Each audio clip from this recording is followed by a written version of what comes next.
Ulongata bati yada tó yẹ kó máa da ifá. Inú tó yẹ kó jẹun ló fi bí pa.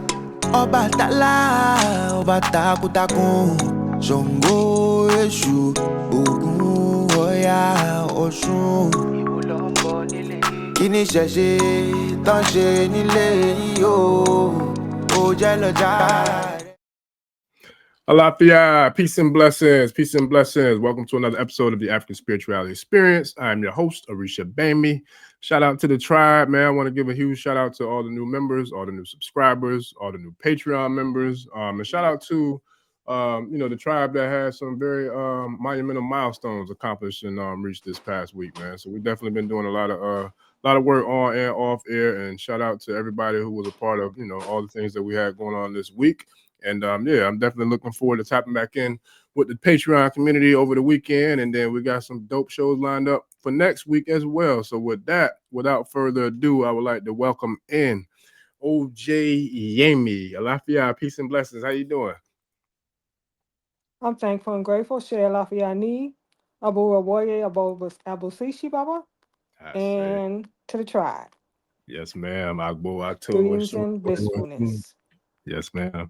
So before we get started, first and foremost, let me give thanks and gratitude, for you coming and chopping it up with us tonight, because I all the times you've done what you do in the private community, I never knew, I can get you out here in these Agbay streets. So with that, now that I know that, I'm definitely grateful and thankful, to share this wisdom for the whole, entire Agbay tribe, because the ones who have been a part of the Patreon community have definitely been blessed with your words of wisdom. So now we get to bring it, to the whole entire tribe as a whole. So I'm truly grateful and thankful, and extending very much a lot of gratitude for you doing that for us. So with that, you want to open up with the Egungun before we get this party started? Yes, I do. When you're saying this prayer, you can use a small candle or a regular candle and a glass of water. And as I do the invoke and the call, then that's when you would sprinkle the water. So trust in the circle of life. I salute the enlightened divine feminine forces of nature, earth, water, fire, air, and ether. I call forth the enlightened ancient grandmothers.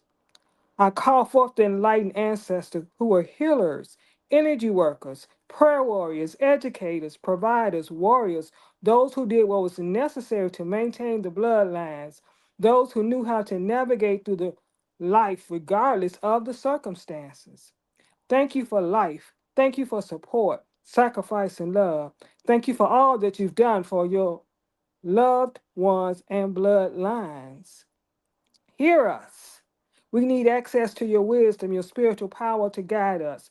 Please help us to navigate through life, through the day, through the night, through the hour. Break the cycle of inherited sickness, disease, affliction, trauma, curses, mental illness, depression, pain, and shame of family secrets. Please heal our wounds. Please heal our wounds.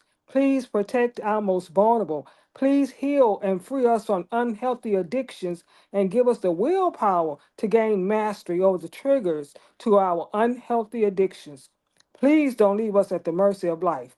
Ashe, ashe, ashe, oh, to, to, to. Ashe, ashe, ashe. Oh, I definitely give thanks, for you sharing that powerful prayer with us. And excuse me. And I love how you mentioned the womb, in the prayer. So with that being today's topic, you've shared with us in the private community a lot of times with a lot of different, powerful, insight from being able to pick up and utilize the gifts of Nyashe, in your Ori, and how you can kind of really tap in by just pouring into us, as a tribe in the community. So when it comes to the significance of the womb, right, especially in our tradition, where would you say that would be our focus point? Do you feel like it'll be from, the universe's perspective or construct, like the as above, or should we focus more on the planetary, womb when we're talking about like the waters of the planet? So where would you feel like we should focus, first before we, really go into this womb conversation?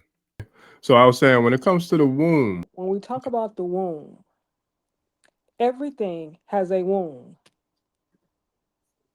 Nothing on earth does not have a womb. All life flows through the womb. Mother Earth has a womb. The ocean has a womb.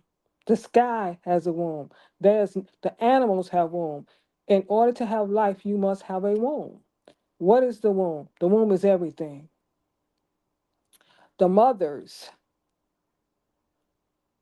because of the womb, all sistren are connected through the womb. That is our birth portal.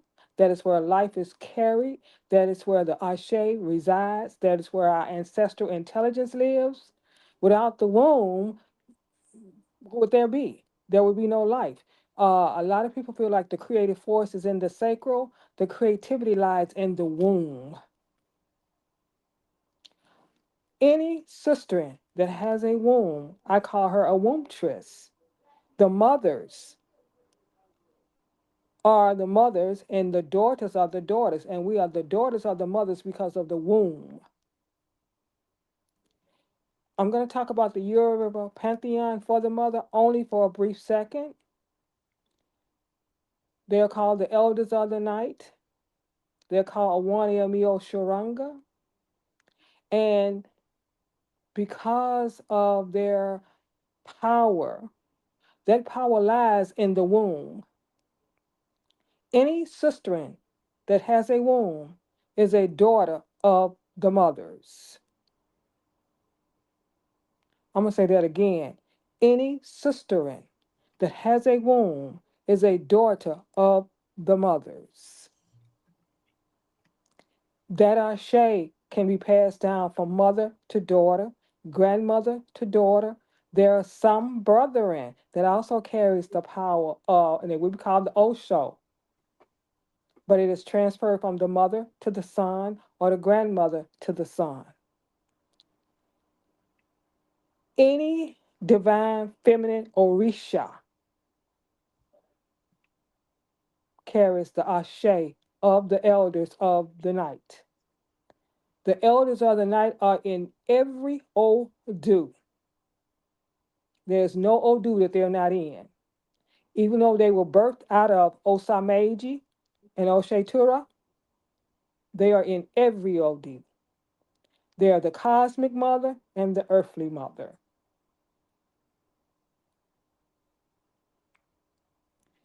Because the womb is so, we talk about, you hear sisters say, oh, I'm powerful. What makes you powerful is your womb. If you have no identity with your womb, if you're not aligned with your womb, then that means you're not aligned with the mothers.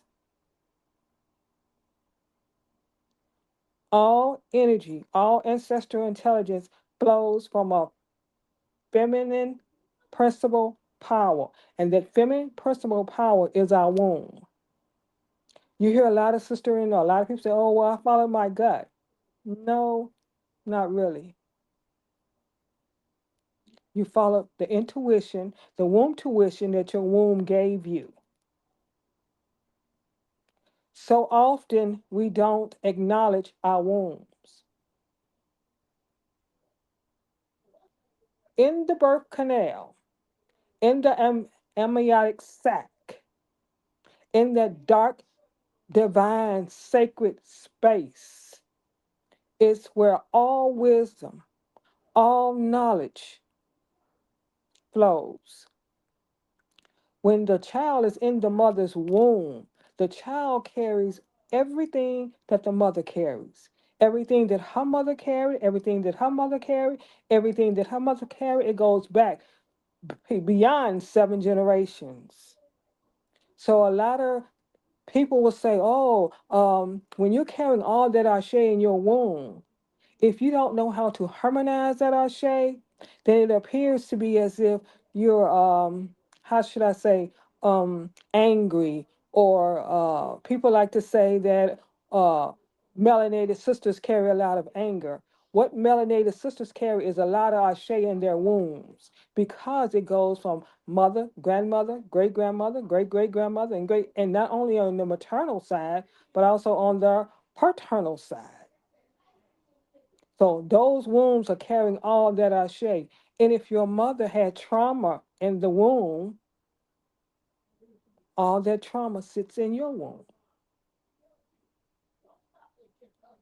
When you allow yourself to go and sit in your womb, You have the power to transform, transmute, heal, walk on water, cure the sick, um, raise the dead.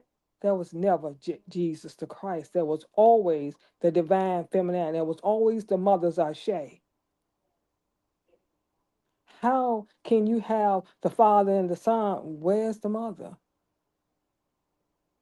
She is the beginning of all things. Nothing flows without the mama.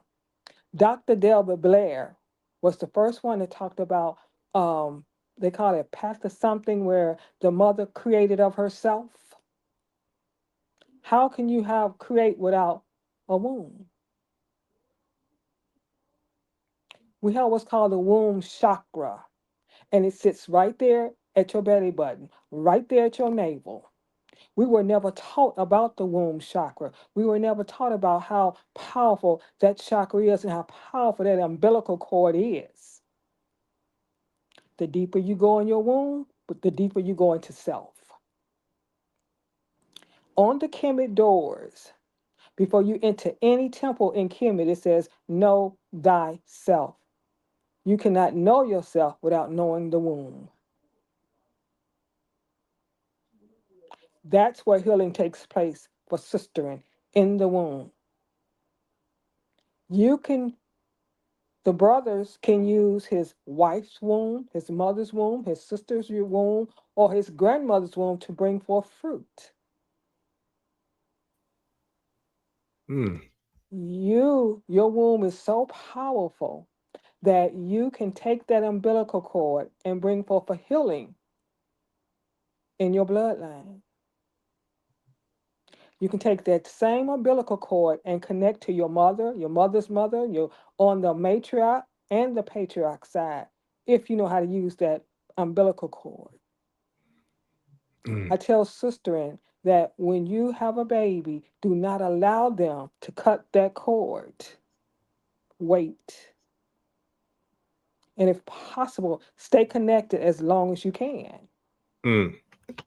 Our womb is our power source. Our womb is our center. You could have a wombversation, which is a conversation with your womb, and she will respond. She'll guide you, she'll lead you, she'll direct you, and she'll tell you what you need to know. When a sister is carrying a child, if she chant and she prays to that child, she can bring forth a spiritual giant. Sure. In Kemet, they had birthing chambers.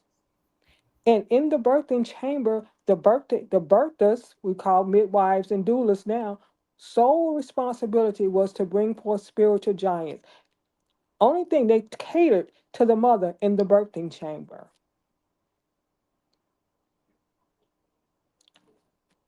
When we as sistering don't acknowledge our wombs, we're not in harmony.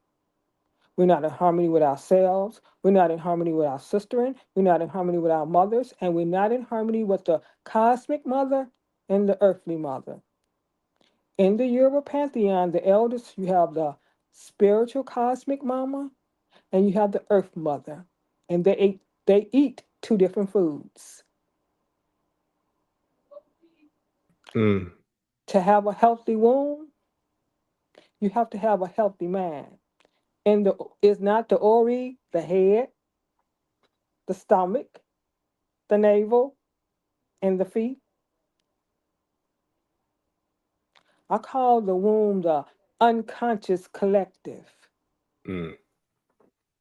because it guides you. It tells you what you need to know if you will listen. So often when we allow our children growing up, we come and tell the parents what we saw, who we saw, what we felt, what we heard. And we automatically say, no, you didn't see that. You didn't hear that. Don't say that. Guess what? That begins a distrust with the womb. And when we don't listen to her, she shuts down. Mm. Yeah, that's powerful. So let me ask you this: when it comes to, because I love how you incorporated how men can also be able to utilize the womb of whether it's their spouse, their mothers, their grandmothers, etc. What is a way that a man can tap into this womb energy, like this ashe, this power, this healing ability? Like what are some of the ways, like let's just say that a man who tapped into the womb of his mother or his grandmother, like, how would they go about doing such a act or ability? Through your umbilical cord.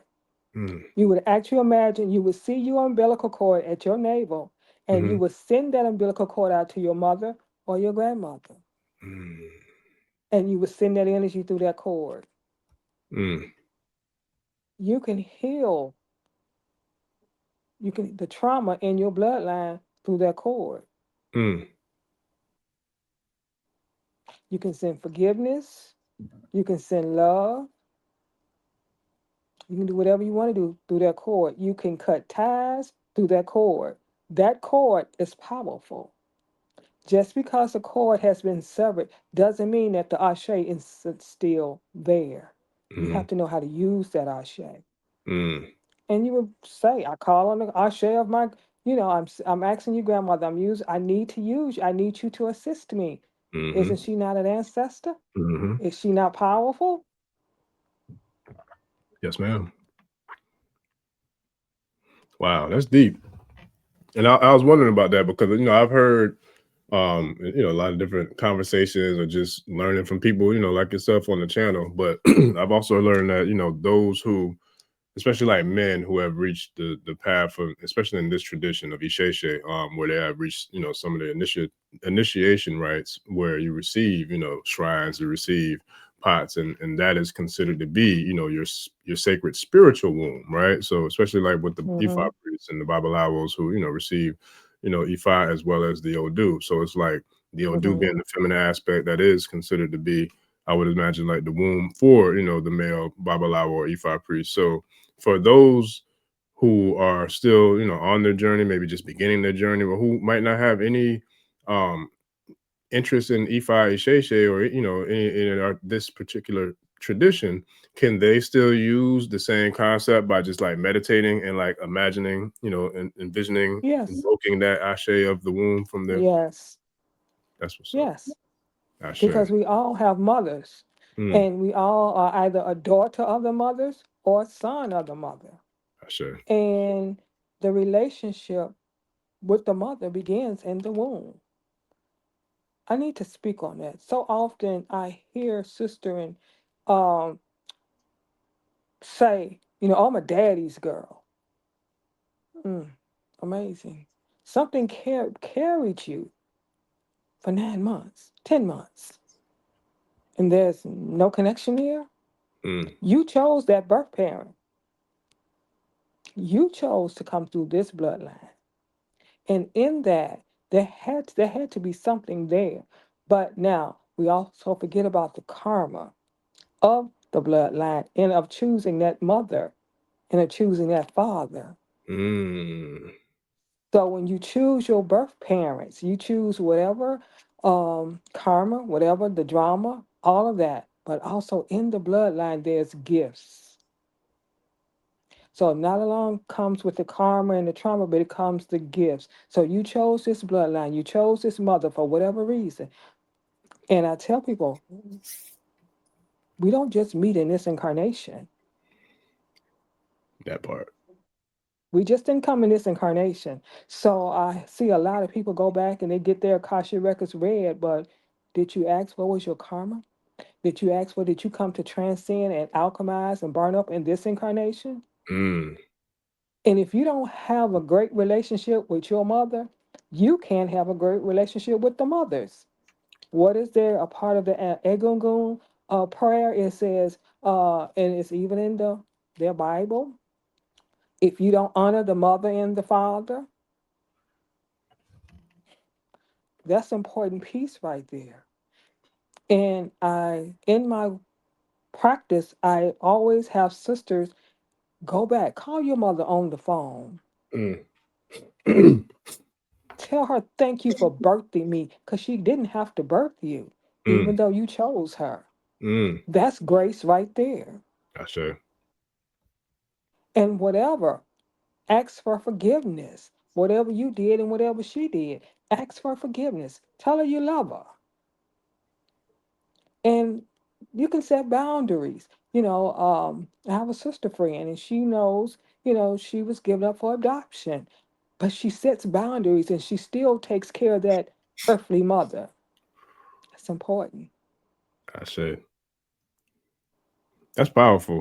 And it's amazing because I love the way spirit works, man. Like I love the way spirit works because there's been a lot of I've seen a lot of divine alignment, including in nature. Shout out to Millie from Alive World's Wellness Sanctuary. She has a course that she's putting on that I was blessed to attend a class tonight, and she shared a lot about intuitiveness and just like being able to pay attention to our environments and pay attention to our surroundings, and then to pay attention to nature, whether it's colors or the sense of smells and the visions of people who have the ability to see, like when you're looking at somebody, you can see some people can see an aura or a glow or some sort of light Hmm. reflecting off of other people, things of that nature. But it's like nature's been doing that, like it's been turned up for me like for the last 3 or 4 months. But this past week it's been unbelievably like amazing. Just aspects of like I would say like crossing paths with nature or crossing paths with spirit. And so to hear everything that you just said, and especially in light of the mothers, I was leaving last night. Actually, I went to go drop something off, and I remember seeing two beautiful little small black cats walking down the side of the road. And they've been crossing paths with me a lot lately. Ever since it seems like Ibatu knew the Queen of Sada. It's like they've been like ever present, almost to the point where it's like almost every day I'm seeing them. But I saw two, and then I drive about not even literally 3 to 5 seconds further, I see a third one. I see three of them. I'm like, yo, this is amazing. And so it's just like they're y'all. The presence of the mothers is like very, very profound in my own personal little space, Yes. in the universe. And so what would that mean in regards, like when we see different aspects of nature, like the birds or black cats, Okay. or how does Well, that kind of correlate to okay. the Well, we presence of know that in one of the praise names, and in the praise names, the mother, the elders of the night are shape shifters. They are the black cat. They are the vulture. They are the doves, the white and the black. They are the last one to leave the marketplace. Mm, So they are shapeshifters. And in that, when you see that, you're seeing the mothers. But also you're seeing the bass who sits with Kemet.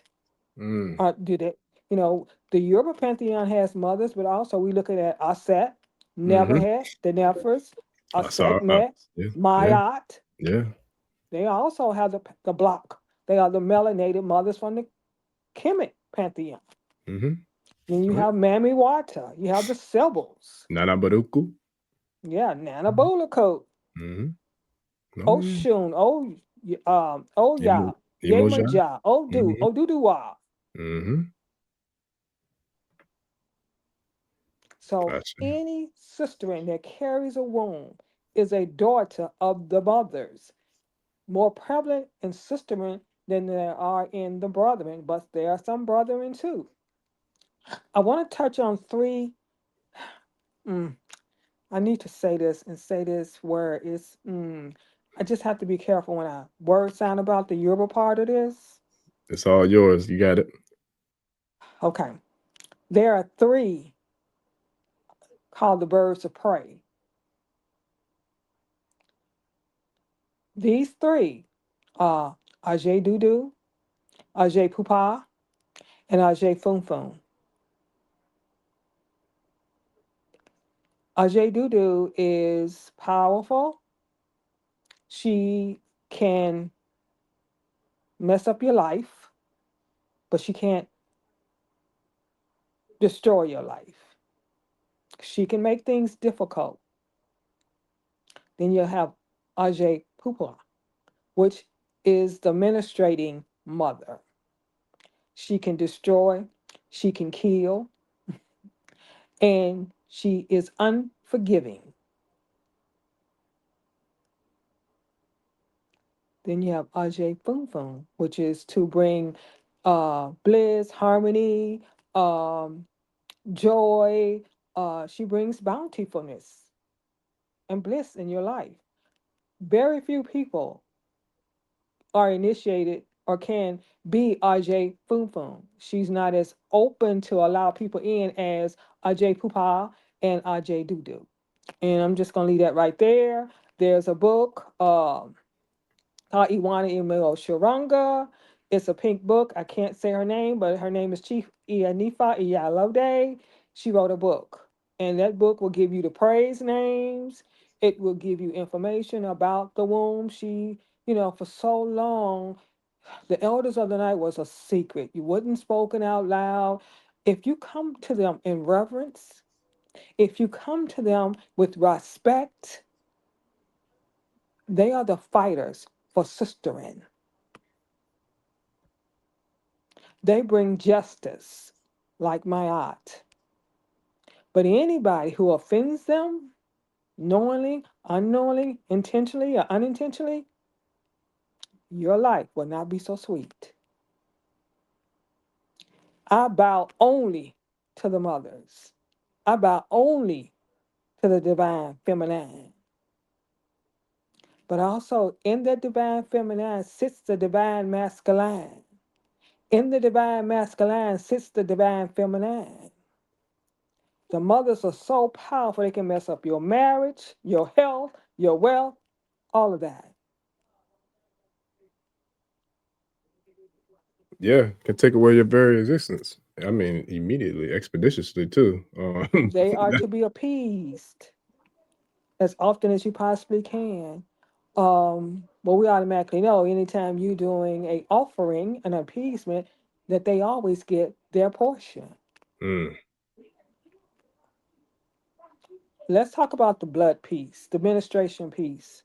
mm. When a wombtress is on her cycle, she cannot touch shrines, she cannot touch icons, she cannot touch akoshe because it can be null and void. Also, I'm going to talk from the indigenous Native American piece of that. They do what's called the sweat lodge. If a wombtress is on her cycle, she cannot enter the sweat. That's how powerful blood is. The blood is the highest concentration. So when I don't know, most Babas won't tell you this, or most Iyanifas won't tell you this, but before you go to the extent to shed the blood, you should try to take care of, do as much work as you possibly can without going there, because that's the highest concentration.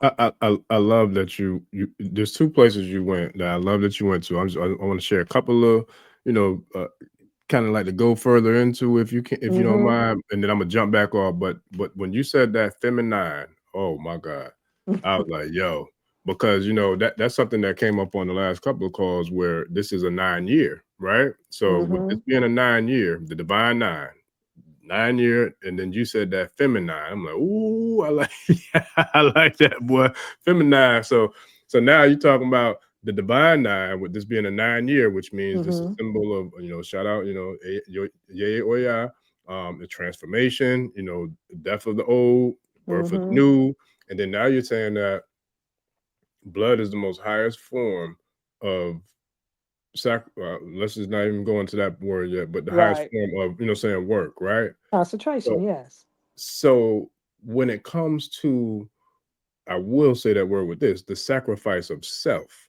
Mm-hmm. how powerful is that? Because I know that there's a lot of people who get themselves into, whatever the case may be, and they run and get a consultation, they get out of that, then they get divinated, and they want to do quick to run eyeballs, and people who, Mm-hmm. got like eyeball this, eyeball that, but what you just shared to me is, I feel like the eyeball that you do with whatever that ritual is not going to be nowhere near as significant as the internal eyeball of knowing Asha. thyself, right? Yes. Right. How does And that, like, why do you feel like that's lost in translation, or people think that it's just a quick fix to go and do whatever they do with whatever ritual instead of doing the sacrifice of self? because it's like the savior complex, right? Mm. What responsibility do I have to this? What do I have to do? I can go and get a divination. I can get an elbow done, and I'm all good. What? I don't have to do nothing. I don't have to go in and see my ugly. I don't have to go in and see where maybe I said something wrong. Maybe I had a wrong thought. And I'm gonna say this: the mothers are so powerful that they know your every thought, your every word, your every action, and your every deed, even before you do. So if I say that, well, you know what, I'm gossiping about Orisha Bimbi. I'm saying all kind of things, and I'm sending negative energy to Orisha Bimbi, or I'm doing things to hurt other sister, and I'm doing things to hurt people, and I'm not living in Iwa Riri, good character. Then guess what? I'm responsible for whatever befalls me. If I don't take the time and say, you know what, I'm not gonna gossip, I'm not gonna talk about anybody, I'm not gonna send any ill will into anybody, and I don't have enemies. This is just my karma. I need to look at it. I created this because I am a creator. Anything, my words, my actions, my thoughts, my deeds, and my reactions determine what goes on into my life, my world, and my affairs. So let me check myself to see how did I create this first. And then once I go in and I see how I created this, and if I can't find it, then I'll go for a divination. But it's me first. I need to look at me. Nobody is my enemy. I'm my own enemy. Can't nobody do anything to me unless I allow them to do it to me. I'm the one that's hurting me, but I also need to see what's in my bloodline.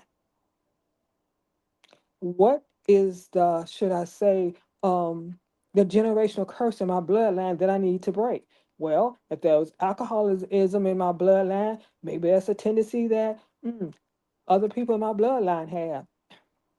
My bloodline was sexual trauma, sexual abuse. Well, not anymore. I made sure that I watched that from my children, my sister children. No, no, no. It stops right with us, with my sister. So we are responsible for being a sacrifice. Every Wednesday, a couple of my sister and I, we get together and we pray to the ancestors and we pray to the elders of the night. And one of the things in this prayer is if we have done anything to offend or hurt or harm a womb, a prostate, that we be forgiven. I even go so far as I have 11 brothers. So in that, I'm quite sure they've hurt wombs, they've mistreated people. I have to clean that up. I am the sacrificial lamb. I'm willing to invest my time, my energy, my space to make sure that I pray, I meditate, and I see and I watch what I say, what I do, how I do it. And if I've offended another sister, come and tell me. And I'll apologize. Now, if you don't accept my apology, well, I'm going to shake the dust off my feet. Ashe. Ashe, Ashe, Ashe. Oh, I love it. I love that. Oof, oof. Okay. So let me ask you this, because this is a question that I don't know if I asked anybody this question yet. I don't know if I ever asked anybody, but what does Ashe, what is your definition of Ashe? Because we could easily do a Google search, we can go Mm-hmm. online, we could chat GBT, all that. But to me, that's not, you're not going to get the answer that I know that you're going to give from any of those platforms or any of those, websites or whatever, because that doesn't carry the ancestral intelligence, Right. the real AI. So when it comes to, when we're talking about this thing called Ashe, because you mentioned Ashe many times, especially when we're talking about the womb and the umbilical cord and the connection to the mothers and all that. So what is the definition of Ashe from your personal perspective and your The experience? essence of who you are. Mm, mm, Your essence is your ashe. Your essence can, you're the architect of your life. So your essence is who you act, is your existence. So if your, say, your experiences makes your essence, your experiences actually make your ashe powerful, or it can make your ashe unpowerful. Your words, your thoughts, your actions, your deeds, and your reactions. It's all included in your ashe. Your ashe is your character.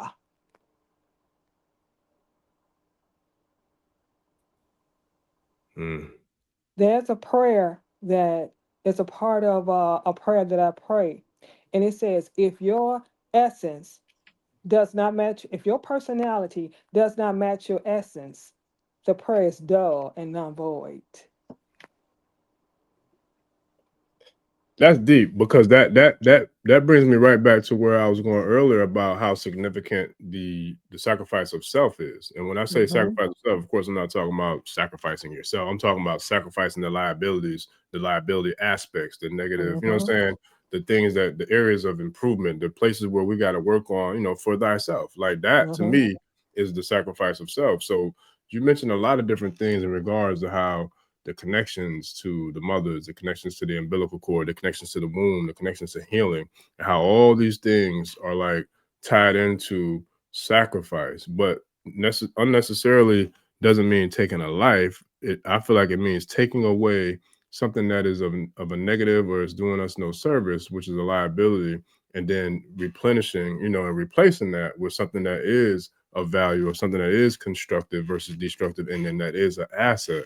So how can we do that in this day and time where, let's just say, because a lot of people are dealing with a lot of things, you know, and you and I both know that, being people who serve the community and serve, you know, the people, what can we do right now to like be able to figure out a way to where we can tap into this healing of the womb, or tap into the nurturing of the mothers, or tap into even figuring out how to access that higher level or that higher aspect of self? Like, does it start with the Ori, or does it start with maybe going to the ancestors or the mothers? Like, where would we go on Friday, October 24th at 10:33 p.m.? Somebody who is struggling with a lot of things not going the way they want it to go right now in life, what they want to make a change and a shift. Like, where will we start with, you know, using some of the information we learned tonight to kind of activate that transformation? I'm going to talk about Heteru and her daughters in the Temple of Dandra. Hey. He had 7 daughters. Those 7 daughters stand for your 7 basic chakras. In Kemet, we would call it the Arit, or the Arit 2. Arit for 1 and the Arit 2 for 2, for more than 1. We're going to start with the base, which sits at your pelvic floor or the base of your spine. What's in there? Trust, safety, security, stability, and financial responsibility. That's where we start. If you say, you hear a lot of people say, I don't trust, I don't trust sisters. I don't trust, well, that means you don't trust yourself. Trust starts with self. I hear the voice of my mother. Charity begins at home and spreads abroad. And I never understood that. It took me 50 some years to understand that I was charity, and everything started with me. So when you trust yourself, you're going to trust everything around you. When you're safe, you're going to find safe. There's no space that's not going to be safe for you. When you're secure, there's nothing that you're only going to see security. So that's where it starts, right there. How do I see myself? What do I think about myself? How do I view myself? Those starts right there. And then not only that, you go back to your mother's womb. They call it rebirth. I call it raw birth, where there's the same umbilical cord. You take that umbilical cord and you go back and you draw yourself back up into the vagina of your mother, and go back into that womb and connect with her, and everything she felt, you feel. Ashe. That's the process. They call it shadow work. I'm not into buzzwords. I find people are into buzzwords. Now the new thing is all shadow work. No, it's just looking at oneself to find oneself. We are the architects of our existence. Ashe. We forget about the thoughts, the words, the actions, the deeds, and the reactions. We forget about all the things we say. I hear so many sisters saying, "Oh, well, when I deal with sisters, how you doing? Oh, I'm just hanging." Can you imagine that? Can you see you just hanging? Seriously. I mean, what you say creates. Thou shalt decree a thing, and what it shall be established unto you. Yeah. Um, a part of the power of the mothers is the words that we say. There, you can say something and it can go out, and you could tear somebody up, you could tear them down. So I always express to mother, be very careful when you're talking to your children or when you're talking to someone else. You have to be careful what you say because Especially it's somebody easy to offend. Yes, especially somebody you care about. yes, And it's hard because and you know, even mm-hmm, myself, I know those are the people who sometimes can push you to that limit or push you over that line because you care so much. You know what I mean? Whereas mm-hmm, for me personally, like people outside of that circle or bubble, it don't really matter like that because it's like, you know what I mm-hmm. mean? But for those, you know, so it's powerful. And if I'm not mistaken, isn't there I think it's a phrase or a word in Europe, but it's like I think it's like elemi or elimi or alani or something like that, where it's like when you speak and utilize your ofo ashe to speak negative or dark, like you kind of self-hex, like you kind of creating like Yes, almost like your words become almost like a self-hexing mm-hmm, demon, right? I forgot the mm-hmm. exact term of it, but yeah, that's Yes. good. So whenever you speak and you word, I call it word sound. I do it. Thank for the Moors because they taught me about etymology of the words. Mm, You actually, when you word sound, you're casting a spell. yes. This English Hmm. language is so botched. Hmm. They know exactly the magic that they when they give you these words. Hmm. Believe, be lie. Hmm. So when you say you believe something, you be lying it. When you say bless, you saying be less. So there are spells, and you have to make sure that the words you use, the words that you're using, is building. The thoughts, the mothers are so powerful that they can intervene on your thoughts, Mm, and whatever you think, you bring about. mm, mm, So just like you said, hard. What's hard? In the indigenous culture, it's called the red road. And if I could sing, I would sing you the song, but I can't sing, so I'm not gonna try. They're called the red road. Now they say, but I'll send you the song. His name is David Swallow, mm, whatever. And he talks about the red road and walking. They call it the red road. He says, now you can walk the red road two ways. You can walk it wide, or you can walk it narrow. mm. That's how you choose to walk the red road. And I tell Sister Man all the time. I hear Sister Man, I don't use foul language because I can't afford to use foul language because I'm my own creator. That part. Oof.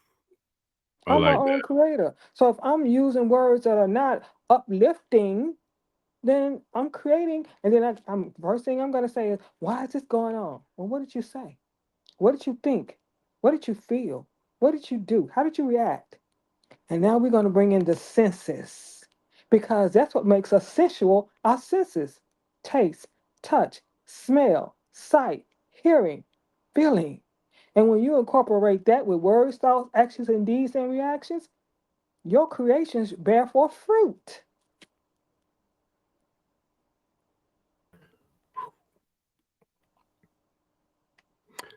Oof. So yeah, look, I can go all over the place, boy, but You got me I going now. that's what I wanted to do too. Look, I'm ready. Look, that's my goal. Every time I get out here, I'm ready to turn it all the way up, boy. so so so now you said words bear fruit, right? And I love Mhm, that because now that's going to bring me to where we're going to really tap in and go through these core four elements that we talked about. So when you say words bear fruit, now we just talked about the other side of polarities when we talked about how if we speak negatively, you know, that's mhm, destructive, right? But mhm. we're not talking about that now. We're talking about constructive. We're talking about Yes, building. We're talking yes, about bearing fruit. yes. When it comes to bearing fruit, and for those, you know, who are new to the channel or those who are new to the tradition, those who are new to this thing we call Isheshe or Ifa or Risha, African spirituality, whatever you want to call it, how significant is this thing that we call the Ori, the mind's eye, first eye, third eye, whatever you want to call it? How significant is the Ori when it comes to bearing fruit with the words or the thoughts or all the things that are inside of us that are connected like the umbilical cord to the Ori.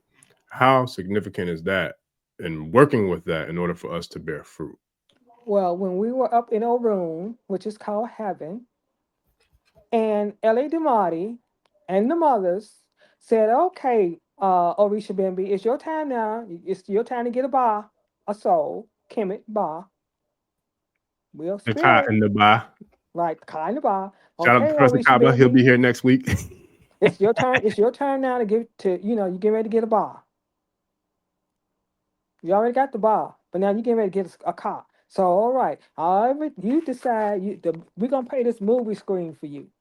And while you sitting there eating your popcorn, oh, I want that experience, I want this experience, I want that experience, I want this experience, I want this experience. And they're just like looking at you. Are you sure? Yes, I want this birth mother and I want that birth mother and I want to this is my purpose and my destiny. These are the things I'm going to come down here and do. Okay. All right. Or we should be. Now we're going to send you down and you're going to have a car, a spirit. You already got the soul because your soul carries every experience, all the wisdom, everything. Each lifetime lives in that soul, the Ba. You come down through the birth canal. If you are not birthed in a birthing chamber or a midwife or a doula, you are birthed in a hospital, mm, and you come down that birth canal, and no prayers are being prayed when that blood busts and that water come out, there's no prayers being prayed to soften your karma. When your eyes hit, when you come down and you hit that light, all the things that you said that you were going to remember, all of that is lost. And then they spank you. That's your first introduction to pain. All right, so now I'm zero and I'm programmable. I have all the things that my mother, that I went, whatever my mother experienced, I'm going to experience. Mm. So she's feeding me. The breasts are very important because they are the nurturers. So I'm being nurtured every day. I'm being breastfed if she chooses to feed me. If not, I might have to go on this Similac, which is going to deplete me and take everything that I, you know, experienced. Okay. I didn't stay connected to her umbilical cord. I didn't have skin to skin contact. Okay. So now, whatever I'm being told, I remember some things because I came down here with an Agbay. I came down with my heavenly mate. My heavenly mate comes down with me. And I promised my heavenly mate some things. But when my heavenly mate goes back up, I'm being programmed. I'm being, I'm new. I'm still in the spirit realm because I'm still in that realm. And I began to grow. And I began to be fed doctrine. I'm watching TV. I'm seeing the phone, and I got a computer. So once again, my imagination is gone because that's where my Ori sits. In my imagination, I can't imagine anything because guess what? It was stolen from me. And my womb tuition, the trust, because a child trusts everything. All of that has been taken from me because of how I was raised or the things that I was given. So now I don't no longer know what I come to do. I can't remember.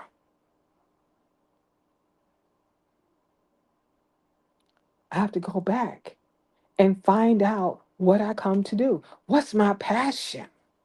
What am I passionate about? What makes me get fired up? Without imagination, you can't see it.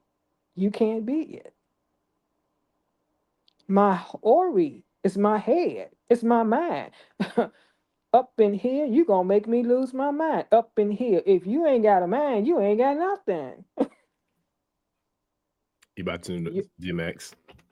so your mind is in your womb. Not only is your mind upstairs, but your Ori is your mind. It sees, it hears, it knows, because you can see, you can hear with your first eye. Mm. You can feel with your first eye. It carries all the senses because your first eye is connected to your sacral. Like your crown is connected to your root. Mm. So if you don't go to that womb, if you don't check into the ancestral intelligence, if you don't check into that umbilical cord, if you don't listen to the unconscious collective, if you never talk, because we were never taught that, because they know how powerful that is. Why do you think they always trying to take a sister in the womb? Mm. Because they know that's her source. That's her way to creation. That without the mama and the womb, what is there? So anyway, all right. So you not taking care of the womb, you have no sense of clue who you are unless you get a divination, and it kind of guides you because you gotta have, unless you sit still, you close your eyes, and you say, Mama, help me. Show me what I need to see. Help me. And a lot of us have to go to the point of drama, to the point of nothingness, to find out exactly just that. Mm. But if you have children and you see their, we never get astrology charts done. We never get a numerology chart done. We never get a divination done for who the child is. In the village, in the tribe, well, everybody knows who that child is. Mm. Mm. That child was created, but it's the village watches and knows who that child is. So when Mm. that child comes, work is already done for that Mm. child. Mm. So we need the mind, as Dr. Jewel Pookrum says, as Dr. Deborah Blair says, as Dr. Malachi York says. If we ain't got the mind, what do you have? Yeah. That's real. I I want to I wanted to ask this question, but I didn't want to interrupt because I wanted to wait because you was cooking. I don't know. Shout out to Chloe Dior. She was like, yeah, you was cooking. So um you said something that was, well, you said a lot that was very powerful. But when you spoke about the wanting to take away the wombs, what is the fascination, or what is the the inspiration of this Western medical, so-called medical, cultural, systemic society with wanting to always do hysterectomies on the womb man, especially the original womb man, the melanated womb man? Like, what is the purpose of them being so fixated on wanting to always? That's the first thing they want to go to when it comes to any kind of issues that a female is having, from the abdomen down, where all of the creation takes place. What is the purpose and the reason for them wanting to do that? Well, you just said it, creation. If you Hmm. don't have a womb, how can you bring forth life? Hmm. If we can control everything, we don't want you to reproduce. Hmm. We want to stop life because we're not reproducing. Hmm. So why would we want you to reproduce? Why would we want you to really step into your power to reproduce, to have more melanated beings that, guess what? If those melanated beings wake up, we no longer have power. So if we take away the source of what makes them carry life, we got it made in the shade. We ain't gotta do nothing. If we keep them fighting it with each other, fighting the mama, fighting the daddy, fighting each other, oh, we got it made in the shade. We keep them distracted. Because we were never told how powerful our womb is. Our womb is just more for when I say creation, creation means bringing forth, not only life, bringing forth ideas, bringing forth dreams, bringing forth passions, bringing forth purpose, bringing forth destiny. That's what the womb does. And the unconscious womb connects to the heart. Then the heart connect and the unconscious womb connects to the heart and to the mind. That brings forth all things Hmm. because you're pouring that love on it. Then once you pour that love on it, then that imagination takes over. Hmm. Not only does the love, but the heart feels. The heart deals with the emotions. The mind deals with the reasoning and the thinking. The marriage was never the divine feminine and the divine masculine. The marriage was always the womb the heart and the mind. That's the marriage. Androgynous. Whoa, whoa, whoa! Wait a minute! Wait a primordial mother's womb, mother loving minute. We can you say that respectfully, please? Like maybe at least 2 times. Can you say that 2 Okay. more times? Because I know some people that might have missed that, didn't catch that, or they got to hear it a couple times for it to resonate. But that was powerful. I'm gonna Okay. step back. Please, can we get that a couple? Yes. The true marriage has always been the womb, the heart, and the mind. It was never the divine feminine and the divine masculine needing something outside. Never that. It was always the womb, the heart, and the mind. So when I say the womb, that's your creation, that's your creativity, that's your source, that's your power. And then you connect that with heart, which is the love, the feeling, and the emotion. And then you bring that up to your thought, into your idea, into your imagination where you see. That's the true marriage. That's the androgynous beings that we are. So when we are sistering, say we need a man, go back. You want a man. You don't need anything because the mothers are always saying yes. The mothers want her daughter to have every good thing that there is. Only thing you got to do is say, move out the way and let the mamas do what the mamas do. Shout out to Ludacris. Move, Trick. Get out the way. Get out the way. Get out So the the way. brethren have a need, brothers need, and sisterin won't. Mm, The brethren needs to be needed, and the mm. sisters want to be wanted. One more time. One more time. One more time. One more time. One more time. The Because that brothers have a need to be needed, and the sister have a want to be wanted. Pay attention when you hear sisters say, "Well, I want." Well, I want, and brothers, I need. Ooh, yeah, you done warmed up now. Now we're ready to get now we're ready for takeoff. Flight 747. I say flight 747 is now taking flight, boy. We're ready to go now. Shout out to Harmonious Balance, because when you were talking about earlier about the trinary connection that makes a being androgynous, which is powerful. The very first thing that came to my mind, that and shout out to Millie again for the clear audience and clear sentience and all the things we worked over with the clears today with psychic abilities. But in my mind, I saw Magi Nation. And then that Mm-hmm. immediately took me to Kemet with the Great Mm-hmm. Pyramids of Khufu, Khafre, and Menkaure, and then how they all Mm-hmm. align with Alnitak, Alnilam, Mentaka, Orion's Belt. Mm-hmm. And we talk about Mm-hmm. the Magi, the Mm-hmm. Magi, those three Mm-hmm. wise Magi Mm-hmm. stars that's Mm-hmm. followed by that real big bright star that's real serious, Mm-hmm. and how the Asarian Mm-hmm. drama was stolen, the Mm-hmm. stolen legacy, the Lion Yes. King, all that.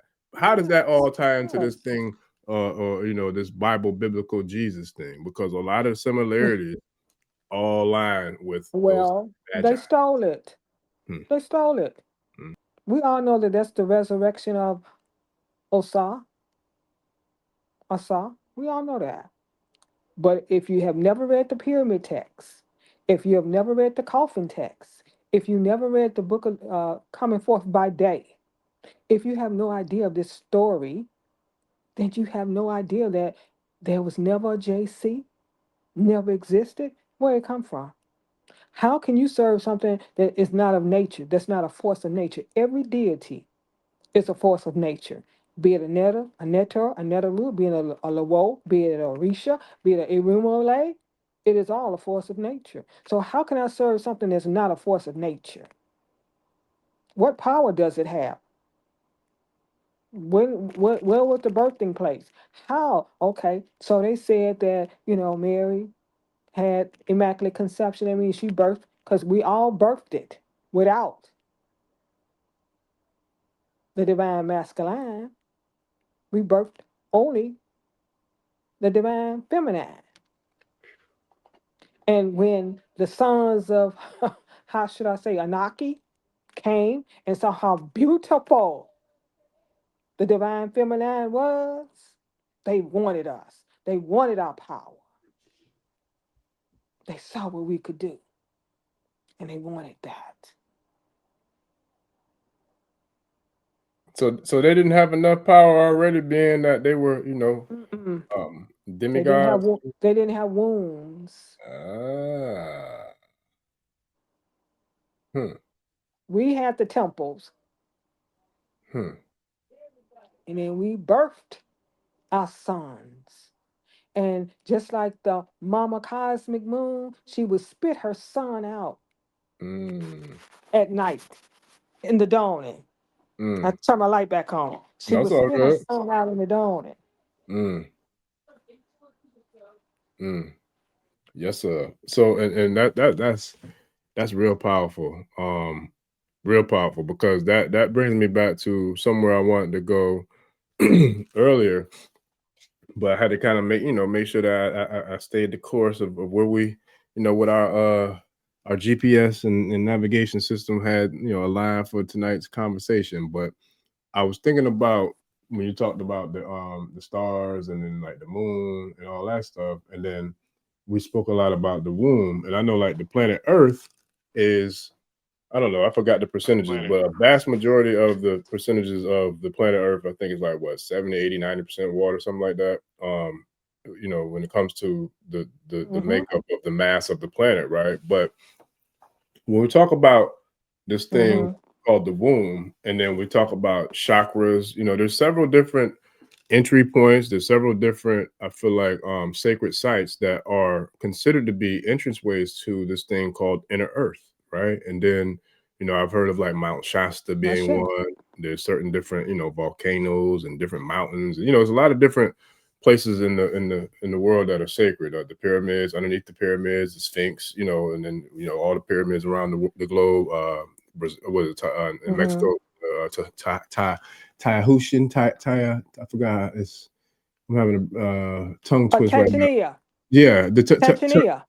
down there in Mexico, Tanzania. the big one. Right, Tanzania. Yeah, Yeah, right. Tanzania. And one The of them is the pyramids. pyramid Yeah. of the sun. One's the pyramid of the moon. Right. So Yes. when it comes to the planet, where would you, because you are one of the mothers, where would you say or consider like would be one of the wombs, if not the womb of the planet? Would it be like the North Pole, South Pole? Would it be Mount Shasta? Would it be, what I'm saying, the Sphinx? Like, because there's a lot of different ways, being a student of Dr. Blair and Dr. York, where there's different entry points into, the inner earth, into the planet and things of that nature. What would we consider to be the womb of Mother Earth? Okay, the womb of Mother Earth would be the portal of the mounds. In the indigenous culture, Chicago, New York, California, the Wyomings, Alabama, Montana, Wisconsin are all mounds and ley lines. So Mount Shasta ain't the only place. They're just the one that they want to keep telling you about. Go to those cities, Tennessee, anywhere the natives and the Gullah Geechee people lived are mounds.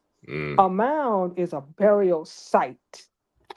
Why do you think golf courses and hospitals, their offices are all on mounds? Because they're getting that ashe from the ancestors. So a mound is a burial site. So not only is it Mount Shasta, your womb, the woman's womb is a portal. Her vagina is a portal. What did Dr. Ben say? When you enter the portal of a vagina, you entering heaven. Yeah. That's that cosmic release. So I say that just because they say Mount Shasta, there's pyramids all over the planet. There's pyramids in Illinois. You just got to know where they are. Cahokia Mounds. Yes. So our people were all over this planet. Yeah. It was ours first. And I forgot when you said Dr. Ben, you triggered something in me, because and with the utmost respect, I got to mention this one. What about Mount Kilimanjaro? Because if I'm not mistaken, I want to say, going back into some of the work of the ancestors, that was considered to be, the mountain of the the moon, and where Right. believe life was supposed to have, you know what I'm saying, originated in that Yes. area. Was it the Right. Twa people or like over there in that Let's area of look at Mount Kilimanjaro? yes. Okay. Let's look at Mount Rushmore. Why Hmm. would you put your faces Hmm. on their sacred mountain? Mm. Seriously. You know, you desecrate everything you touch. Because you know the sacredness of the land, you know the sacredness of the people, you know the sacredness, you know who we are.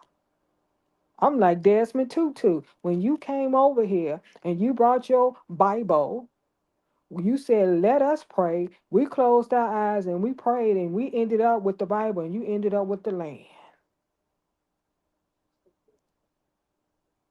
I So that was say. their purpose and that was their destiny to destroy a race of beings that are so powerful because we can leak through air. There's our melanin. The dark matter makes us so powerful. It's dark matter. How did they find out about dark matter? Because they practiced on the men that were in the army that would transition over the melanated men. And they said, oh, we found something in this pineal gland here. That's Mm. their ability. Mm. But where's the pineal gland that's strong for in the women? In their breast, in their womb. Mm. For a brother, his penis, Mm. his prostate. So they want that. So I can't remember, it's been such a long time, but there's a code for melanin. And the last time I checked, the melanin was at 500 something an ounce. 500 some dollars for an ounce of melanin. Mm.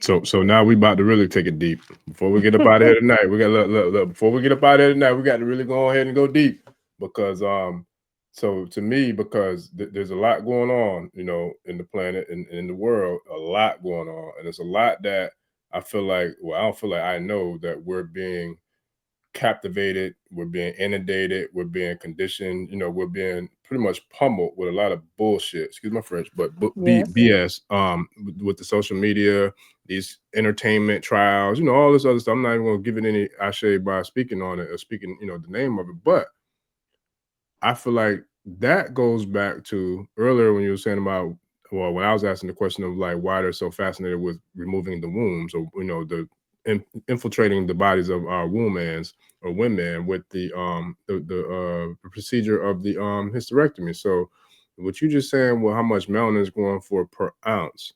To me, that sounds as if that might be a real true source of one of those things that make you go, about all the missing brothers and sisters and young people. Mm-hmm.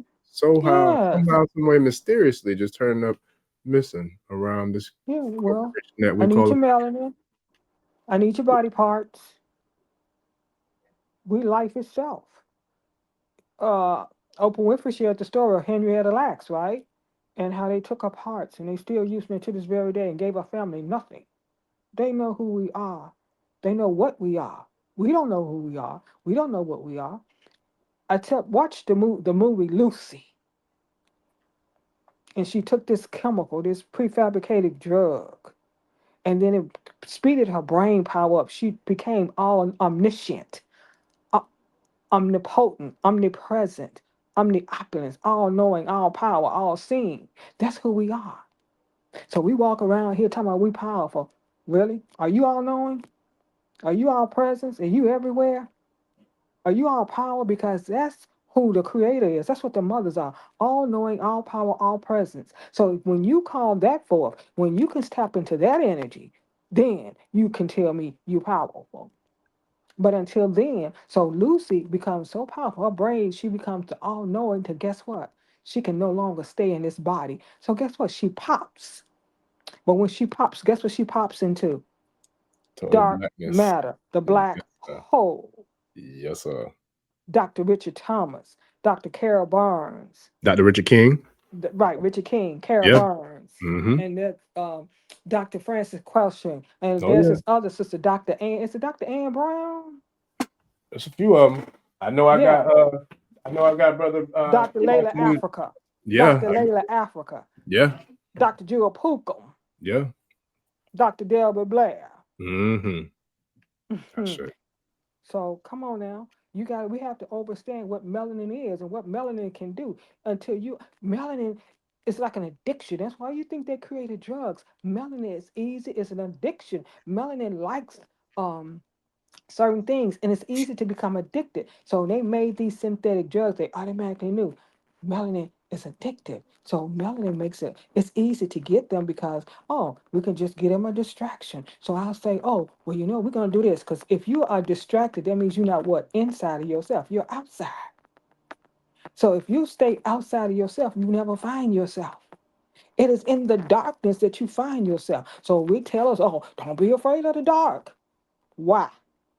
Because you can't see in the dark, and that's how we get our strength. So I tell sister and brethren, you should be asleep before 12 o'clock, unless you're going to do something with the mothers.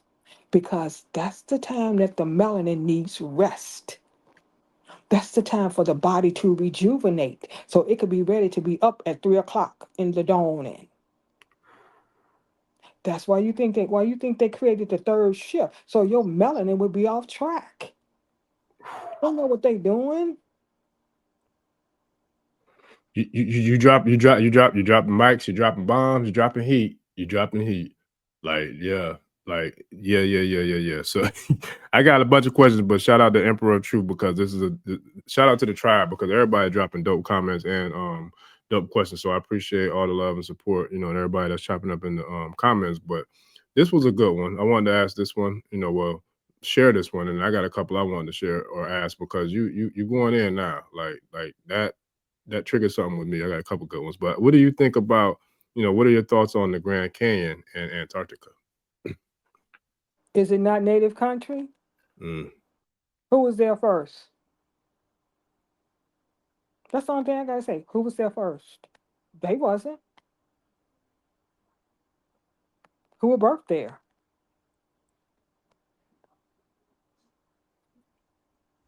That part. That's the Yeah. only thing I'm gonna say. Yeah. Everything in this country where there was natives and indigenous people is sacred spiritual land. So I'm gonna make a suggestion to everybody who wakes up and come out their door every morning. I'm finna go to my indigenous culture now. Get you some tobacco, because tobacco is sacred. And you take that tobacco, just a little pinch, and you hit the four directions. You start with the east. You give honor to the east. You give honor to the west. You give honor to the north, and you give honor to the south. And you give thanks. And you give something back to the land. You either give cornmeal, or you give corn, or you give tobacco. We have to give something back to this land. In the indigenous culture, before they took anything off the land, they prayed and they asked, could they take that?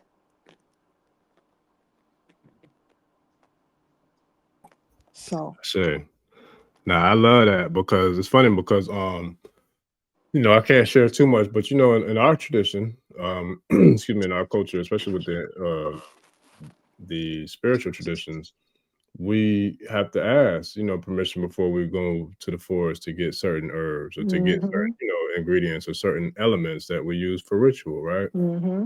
So when it comes to the repercussions or the repercussions of just taking things without asking, and let alone, and I'm just talking about us, but now let's just go as above, so below, as within, so without. So now when you look at this certain group of barbarians that have, raped and pillaged and massacred and stole and, thieved and robbed and, whatever word you want to call it, the entire globe, with the mothers, the primordial mothers, all, I feel like, waking up, awakening, rising and elevating and unifying and all these good things, on top of the actual planet, Onile, Earth, Gaia, QI, Q1, whatever you want to call it, awakening and raising up herself, and the consciousness, and what I'm saying, like the temperatures, and it's a lot. At what point does mama get tired of playing with not just the children, but the inhabitants, but more so the parasitical, barbaric energies that are on the planet, and then pretty much just start knocking everything over? Like, He where does already has. oh, You know how? They can't reproduce. They're giving up their greatest possession, right? The white woman. Oh, can I say that? who gonna stop you? Okay. They're giving up their greatest possession, the white woman. Excuse me. How many of our brethren are no longer on this plane of consciousness because of her? Now look, they're giving her up. She was the prize. They can't reproduce. They had stopped their reproduction. So they needed to reproduce. So guess what they decided to do? They decided to taint our blood, our bloodlines. They needed our bloodline. So guess what? They now in our bloodline. So they reaping what they sow. Their children are strung out on drugs. Their children are murdering and robbing. Have been doing it for years and centuries. They have incest. They are the greatest incestors of the planet. So yeah, they weeping. But they'll never tell you that they weeping. Because I have to keep that fear in you. I have to let you think that I'm powerful. So I have, in order for me to, what did Malcolm say? What did Dr. Deborah Blair say? How do you allow your oppressor to educate your children? That's Malcolm. Dr. Deborah Blair said, we don't train our children. You train animals. We educate our children. Elijah Muhammad, I would call him honorable, but he messed with young girls. So I can't call him honorable, but I will say this. He said, there's nothing on the mama's mind. That's because if there's nothing on the child's mind, because there was nothing on the mama's mind. Mm. Fannie Lou Hamer said, you could tell a race of beings by its sistering. Mm. Mm. I say, yeah. So, how do you taint a bloodline? By allowing them to infiltrate. But now we played a part in this too. The Moors came and conquered. Some, so a lot of things, but in that, we have to make sure that we don't repeat the same cycle. Because if we look at the Atlantis and Lemurian, that we are so powerful that we don't even need a phone.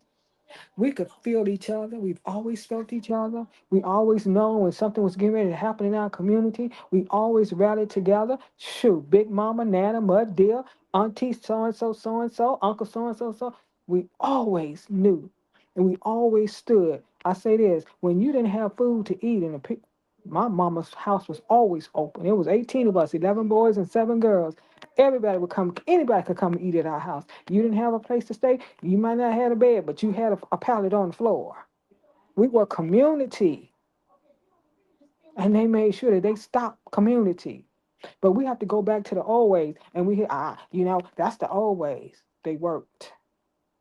We have to stop skinning and grinning. Because, in the ancient times, when our melanated ancestors would take pictures, there was never a smile. You felt their ashe. They felt like it was a mockery to grin and to skin. For what? So we have to become sovereign. Sovereign means I don't need you for nothing. I don't want your food stamps. I don't want your housing. I don't need any of that from you. That's how you broke the family apart. Mm. Yeah, that's deep. That's real deep. And it didn't even really trigger something in me to think back about some of my own personal interactions with elders. Excuse me, especially when it comes to taking pictures. It's one of the things for me, I get why, they might not want it to take pictures, but then when you talk about the smile thing, that's deep. Like that's real deep. And honestly, I don't think I've ever heard anyone share with me why that is such a thing, when it comes to a certain generation of elders. And for me, it resonates because I know for a fact I've always grown up being around elders. I've always grown up being, I feel like a servant to the elders or someone who was just there to kind of, just be of whatever assistance that I could be because I just love being in the presence of the elders. And so for me, that reminds me of my childhood. I remember, my family would come up, from out of town, and we would have big family gatherings and big cookouts and, family reunions and things of that nature. I was always the designated cameraman. I loved doing it because that was another way that I could be in the presence of the elders, right? So, but a lot of times they never did smile, and I never thought about that. And now, and even looking back in hindsight and just looking at some of the old pictures that I have, that I kept, for keepsakes, or some that I have online and digital, there wasn't a lot of smiles, and now that you said that, that really, really triggered something in me, because if I think about it, hell, I don't know if I would really want to smile either, considering some of the BS that was going on, during those times, even in times when we were enjoying each other's fellowship and congregating amongst ourselves. It still was, I feel like, the weight of the world and the weight of all the trauma and the stress and the drama and all the BS, it weighs on us to where we don't want to smile. You know what I'm saying? So it's like, that's deep. So That's look really how long our people, we are fought to be in there, to be segregated. We fought to be integrated into everything that they've done. We fought for it. And what did we get from that? When do we stop trying to be like them? No offense, sister, and we are beautiful with our kinky, curly, nappy hair. Do you know how important your kinky, curly, nappy hair is? It's a spiral. It is your connection to the solar system. It is your connection to Earth. When you get information through your hair, they are antennas. Mm, mm. We got to stop. They trying to be like us because we are the original. We are the original OGs. We are the originals. We are the keepers. We are the beers. We are the generators. We are the erectors. We the builders. We the sustainers. We the carriers. We carry the sacerdotal powers. We are the oracle and the oracle limb. We are the weavers. We are the beers. We are the doers. You got to see who you are. You got to know what you bring to the table.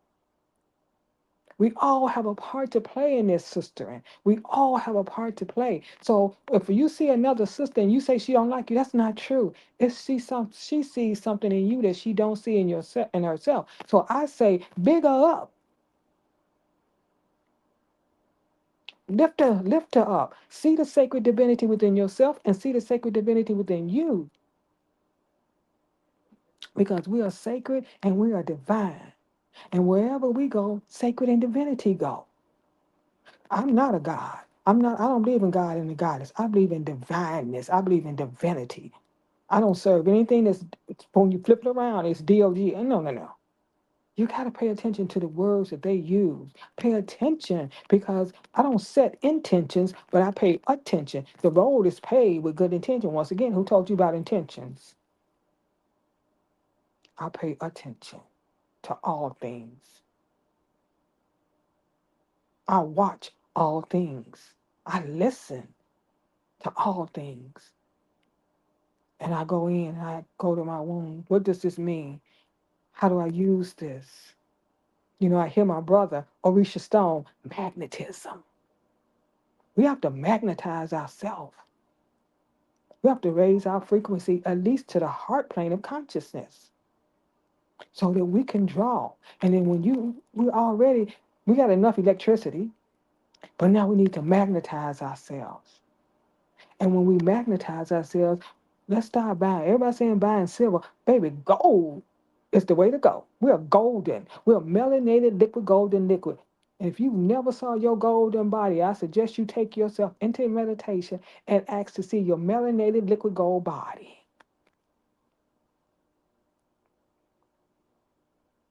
Now, I know a few magnetic stones, but I'm quite sure my brother Orisha Stone would know more. Magnetite, lodestone. Hematite carries some. Rhodochrosite carries some. But I'm quite sure he could tell you more. So you get crystals, you get magnets. Dr. Delbert Blair, the Meta Center, you can get magnets through him.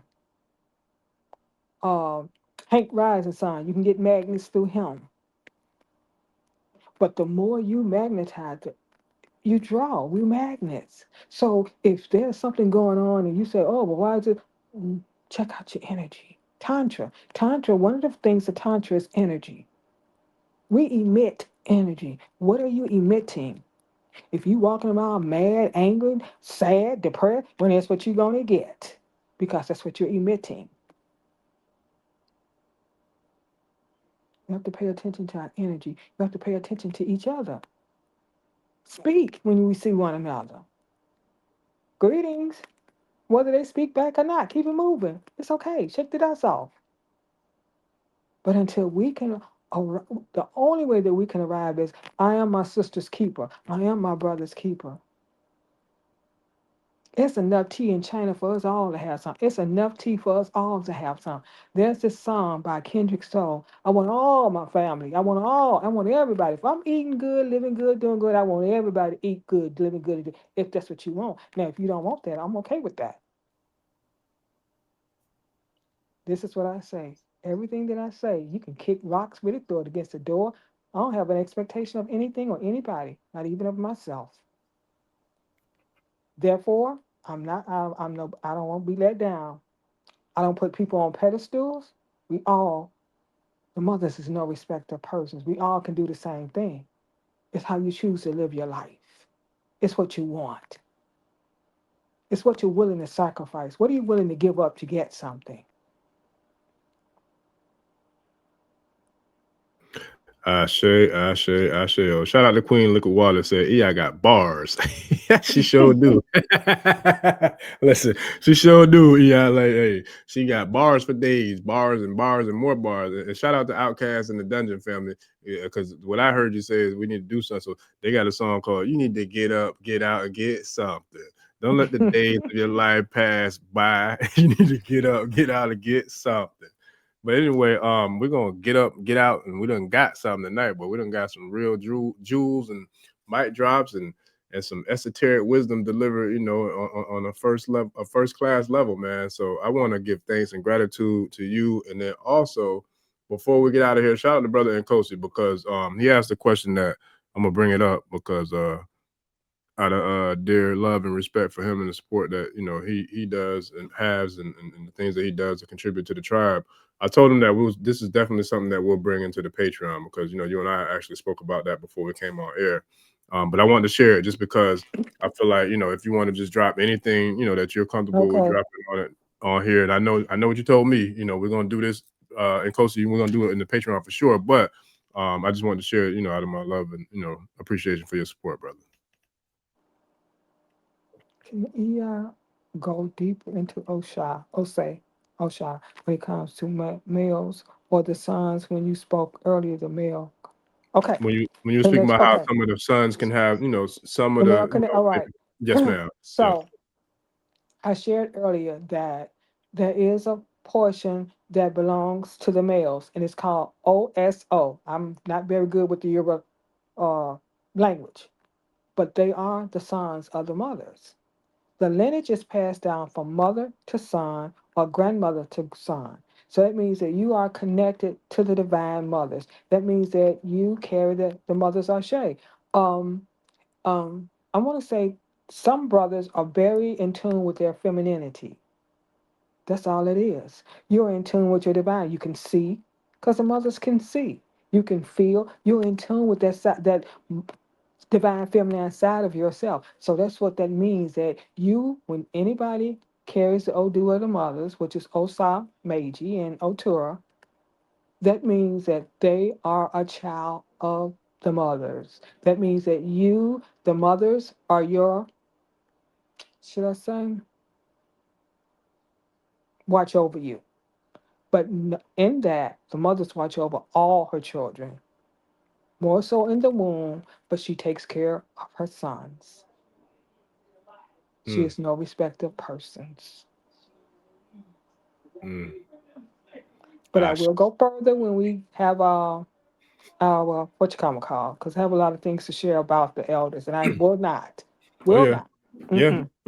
Yeah, listen, and real quick too, man. Shout out to brother Orisha Stone. Shout out to I am SCG 13. Shout out to everybody who's been coming through and really like dropping jewels and just spreading the love. Shout out to Uncle Hank. Everybody that been coming through with the whole energy and the crystal movement that we've been having going on recently here in the tribe. But for those who are part of the tribe and the Patreon community, Like y'all already know what it is. We got a lot more coming, but for those who aren't, I highly recommend hitting that Patreon, man, because there's a free tier there, so it don't get no realer than that. I feel like, as far, especially when you're getting it for free, you're getting access for free. But it's just, if you really want to tap in, we got to go there. We got to take it to the house. We can't have it out here, in the public domain, man, because certain things we can do, certain things we won't do, in regards to the elements in which we're doing things. But with that, we'll definitely be turning up in the Patreon next week, as well as on the channel. We got some dope shows lined up. But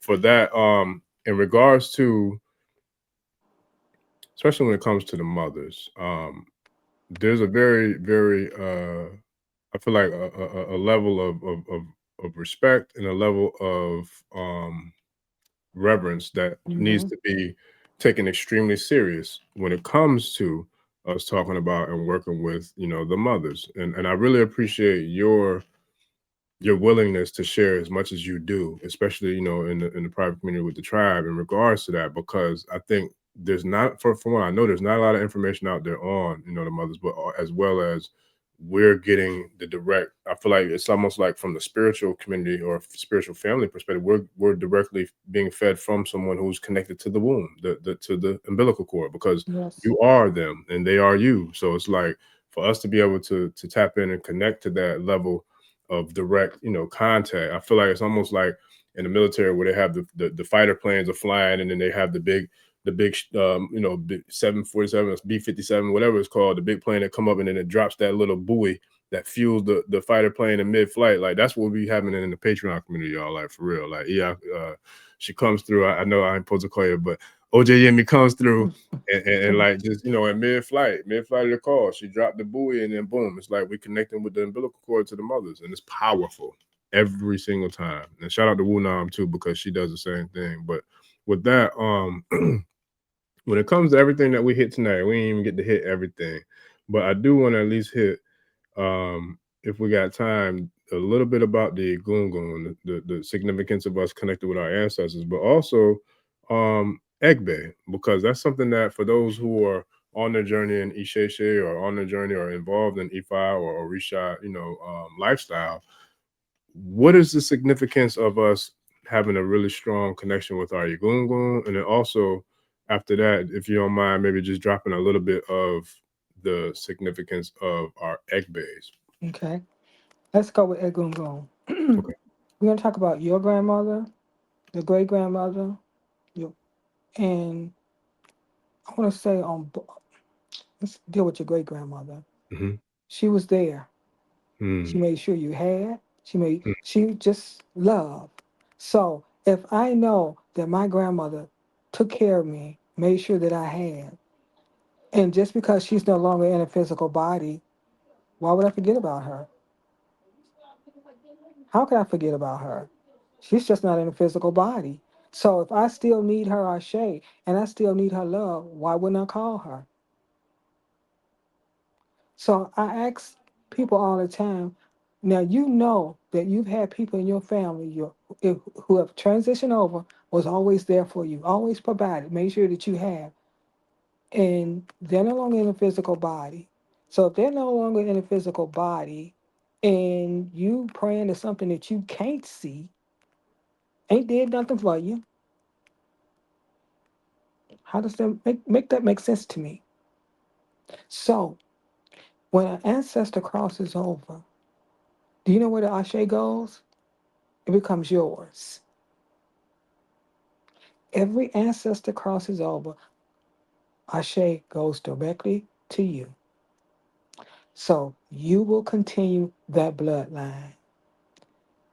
We have been sold a bill of goods. We were told, don't worship them. They dead. Don't worship them. That's bad. Well, now, if I look at your fiat, if I look at your currency, who's on that? Your coins, your holidays. What are you worshiping?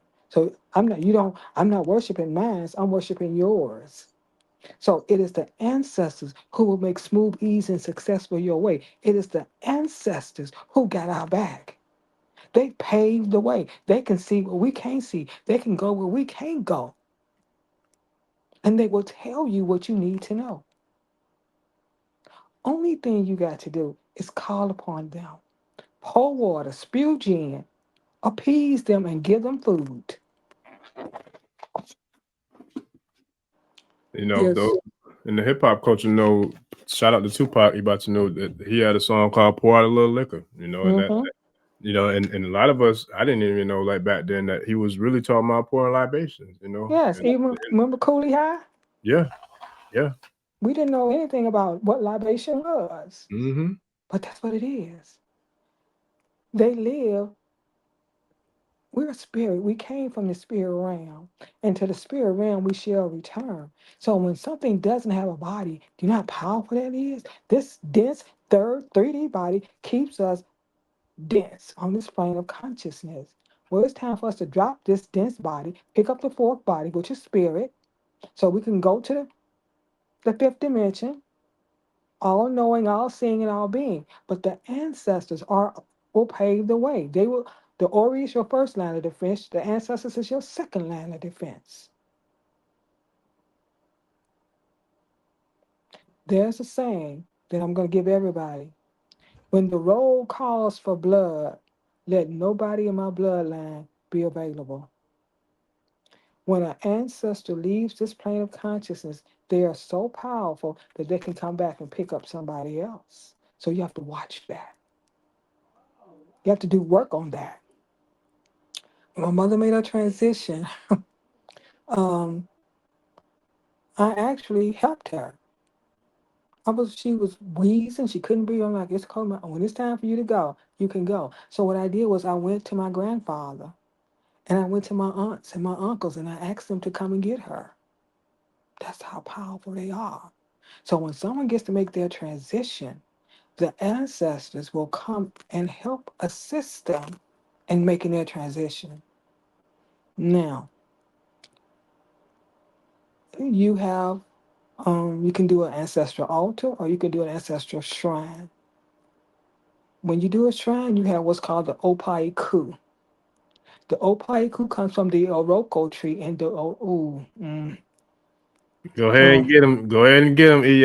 Go ahead and get him. Go ahead. And get him. Listen, because you already look. I know When I you stepped out here, right? no, you don't, but go ahead and step out because look, you invoke something in me, man. So I Okay. gotta share The, this while you the while you oroko get. tree comes from the mothers. That's the opaiku, the oroko tree.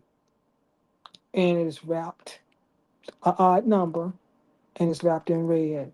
And that's how we go through on our shrine, and that's how we go to it. We with the obi, orokbo, and that's how we talk to our ancestors. And Omni Tutu, is one way. And there's another prayer that I have that I'll share with Baba. So that's the power of the ancestors. That's our first line of defense. Look what they went through. They didn't care. You'd be surprised. They said that we took that. No, baby. Mm-mm. There was sister and they poisoned their food, sister and they did all kind of things. Brothers, no, no, no. We didn't take that. We didn't bow to them. But they knew the more that they would oppress us, the more they would take us from each other. So that's why it's so important that we come back together. That's why it's important that we understand what the bloodline has. That's why it's important. Say like your mother was a great cook, then you have that same capability, or someone in your bloodline. Someone could sing, someone could play an instrument, someone could dance. That's in your bloodline.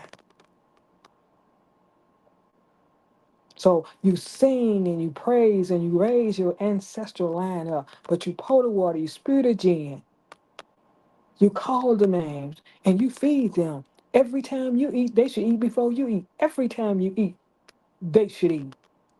Now, there are certain foods that you can give them. It's called akara, which is a fried bean cake, moi moi, which is a white bean cake. That's what you give them. But you also give them the food that you eat. If they want whatever, cigarette, whatever you want, you take care of your ancestors. You take care of them, and they'll take care of you. I can guarantee you can take that to the bank, but you don't take care of them, they ain't gonna take care of you, and you have to invite them in. You cannot, spirit cannot, there's laws, spirit cannot cross unless you have to invite and invoke them in. The only one that can cross that line is Ojeyemi Osharanga.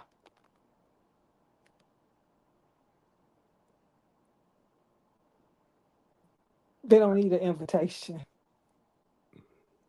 I say. Oh. So now we're going to talk about Agbay. When we come down to this plane of consciousness, we have a heavenly mate. There's different groups of Agbay. There's 16, and I'll send this 16 names to Baba because there's no way I can pronounce them. There's many groups of Agbay, but there are 16 main groups of Agbay.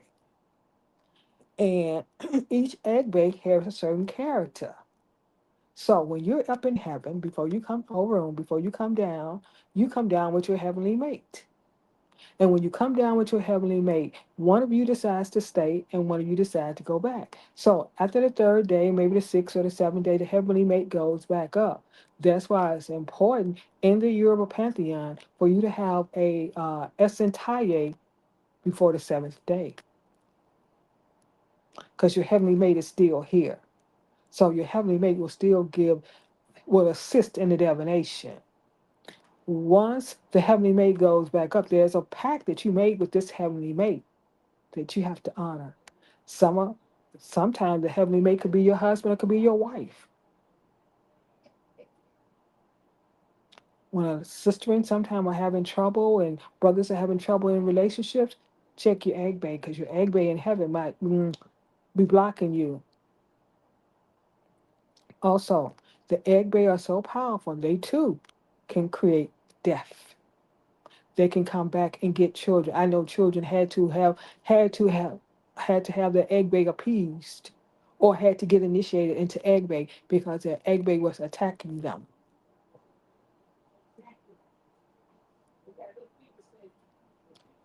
Agbay are like children. And one of the things in the Agbay thing is ease and undiluted is the snail's lot in life. Let my body not be racked by pain.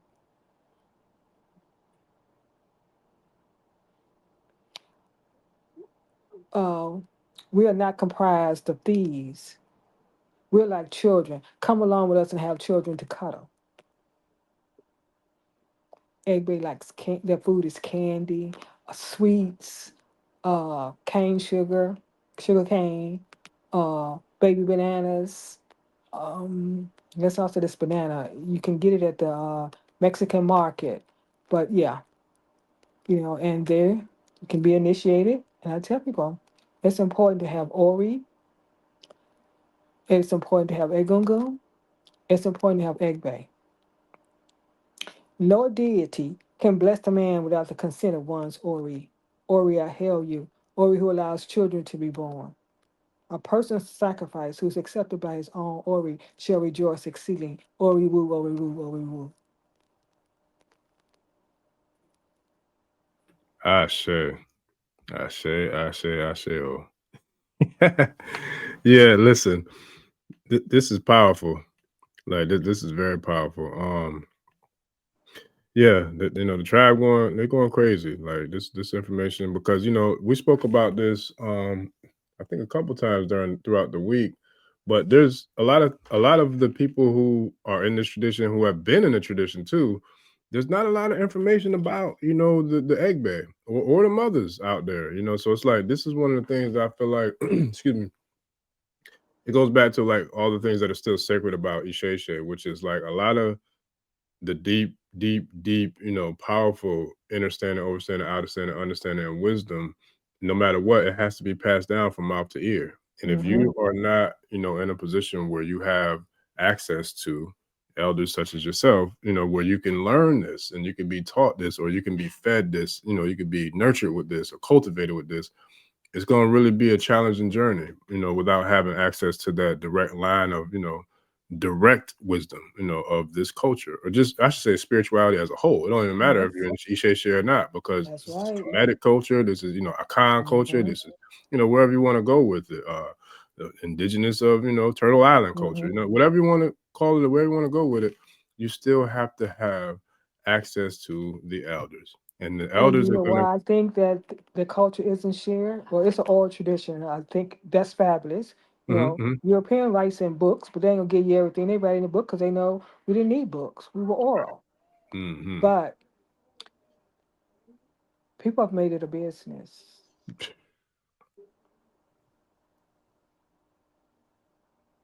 And I'm gonna leave it right there. It has become a business. So when you make something a business, what are you doing? You're taking the sacredness and you're making it every day. No one should solicit anybody. You shouldn't be soliciting. That's the no. That's a part of the 16 ethics. You should not solicit. So if someone is soliciting you for something, don't do it. We cannot solicit in the Ifa. No, we cannot solicit. Babalawo, nobody can solicit anything.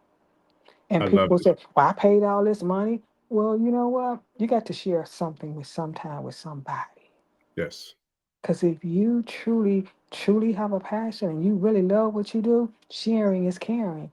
I sure. I share because I have children. I share because I never know where I'm going to be or who I'm going to need or who my children are going to need. And when you have enough, there's this song by, she's a gospel singer. Her name is Tasha Cobbs. Fill me up till I overflow. I want to run over. And this one sister told me, well, I don't overshare. I said, well, I overshare because I always have more than enough. So I want to run over. I want to overflow because then I don't have to be stingy. And you can choose what part of it you want to. I sure. Yeah, that's powerful. That's very powerful because, I feel like in this day and time, and I feel like there's definitely a lot of different angles, a lot of different, energies and entities, and a lot of forces are at play. But that's one of the things that used to be. I'm not going to give it any truth to power because I'm going to say used to past tense, but that used to be something that, we struggle with in our culture, with, sharing or being Mm-hmm. willing to barter or being willing to give, and it's like, for me, it's always been a total opposite because I feel like the more that I give, the more that I pour in, the more that I, share and cast out, the more I'm getting back, on a positive Mm-hmm. light. Now, don't get me wrong. Mm-hmm. Of course, there's the hate, the negativity, the animosity, the jealousy, all the bullshit. Excuse my friends, but there is that, Of But shout out course. to my yeah. She said that the children of success is jealousy and envy, and that's real. No Mm-hmm. matter what you're Well, doing, you're winning right. in any Because guess level way. what? They see something in you that they don't see in themselves. And so still to come and ask you, well, Orisha baby, how did you get this? Why can't you Facts. just come and ask? Can you help me? Can you show me? You don't have to tell me all the secrets, but can you guide me? Can you help me get my initial? And then take it from there. Everybody needs somebody. I heard this brother, Dr. Yaki, he said that in his healing journey, he said that he met a basketball player, and the basketball player gave him his first lift up. And from there, it went from there. You got to be able to lift somebody, do something for somebody out of love, out of caring. So I don't care. I don't have enemies. I don't care what you think about me. I don't care what you feel about me. I don't care what you say. I'm going to assist you. I ain't got to like you. I worked in corporate America for 40 years and I watched them. They might not like each other, but you better not talk about them. And when it come time to get it, they're going to go to that same person if they don't like, because they're going to build amongst themselves. Facts. Mm, mm, mm, mm. Yeah, no, that's oof, yeah, that's powerful. Shout out to the tribe, man. It's hard for me to keep up with everybody, but I definitely appreciate all the comments, man. I really do.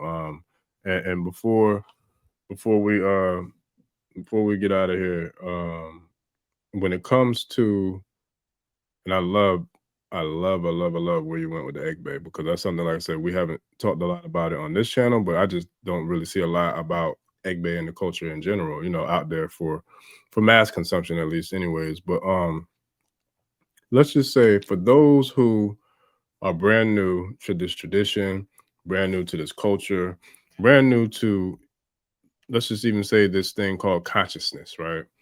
Um, Mm-hmm. where would you say would be a great place to start to go from somebody who's brand new, like a brand new baby, and then to go to somebody who, or I should say, be able to kind of graduate through the steps or stages, elevating through grades, to being able to access the Ori, being able to communicate with the ancestors, being able to tap into maybe connecting with their Agbay, and we'll have to probably do it on another call then before we get into Orisha and IFA. But the core elements are Ori, Egungun, and self really, but then Agbay, yeah. So can you kind of share that for those? Let's talk about Egungun. Okay. Egungun are no respect of persons. The average person are already in tune with their Egungun before they even come to anything. We've always been able to see, to read. Now they call it clairaudient and clairsentient. Please, we got to stop with their stuff. We've always been able to see.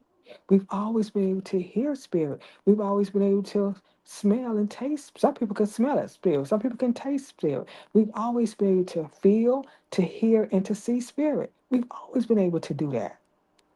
But now we're going to give it a proper name: medium, psychic, clairaudient, clairsentient, and clair something else. That has always been a part of our bloodline. And if you go back to the ancestors, you'll hear old conversations. Go back to if you can go back to your childhood, watch the child. When the child is smiling, that's the Agbay. Or when the child is smiling, that's the spirit realm. Or your children will come and tell you their imaginary friend. Or I saw grandma. Or I saw some. And it's a part of our culture. They just never wanted us to realize it. So that's why they made the European be the psychics and the mediums and all that. And then white folks sitting up at that table, what's the name of them people having I can't think the The book Last that they Supper. said. Yes. Yeah. And then not only that, these white people were sitting at the round table conjuring up and bleeding folks dry when touching spirit. We've always been a connection to the spirit realm.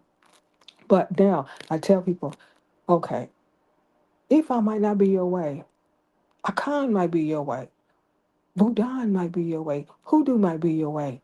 Whatever way, you have to find out, where should I go first? But you start with self. And self says, okay, I'm going to sit in my Arit, which are your chakras. I'm going to start there first. I'm going to start meditating and I'm going to start praying. And then I'm going to ask my ancestors where I should be. And then if you don't get a clear answer, then come and say, you know what? Ask somebody you know. Can you help me get a divination? Can you help me get a reading? Or get your astrology chart done, or get a numerology chart done. Now, when I say astrology, I really don't work with a Western astrology. I believe in the Ayurvedic, the Vedas. They deal with the 13 planets and deal with the 13 calendars. Something is off with that. That we never had a 7-day work week. We never had a 5-day. It was always a 4-day work week. So Western astrology is really not true. But what can I say? I won't say that because, astrology people, they need their money.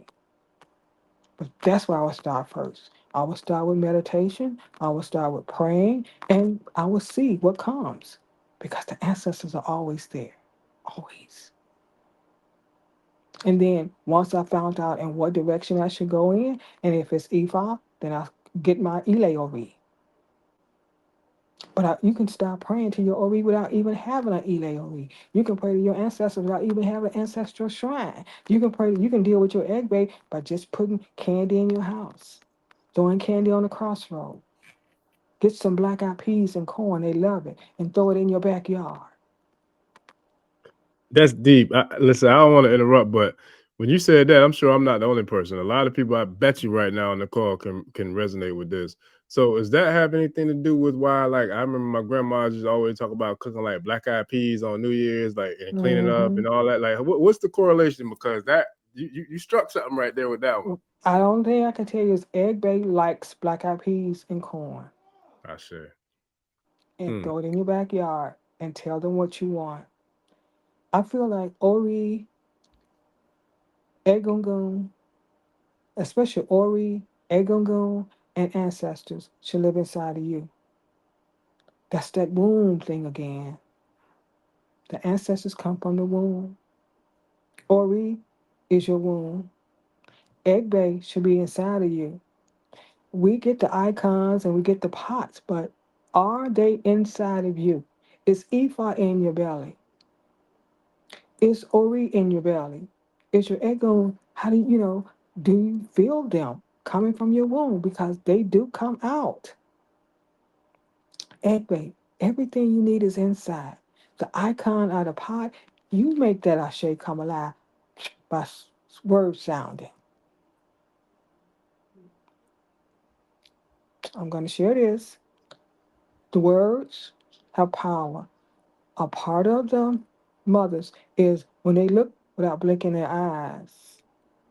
That's one of the words of the weapon. The mouth is the weapon. Looking without blinking is a weapon. And they shoot arrows is another one of their weapons.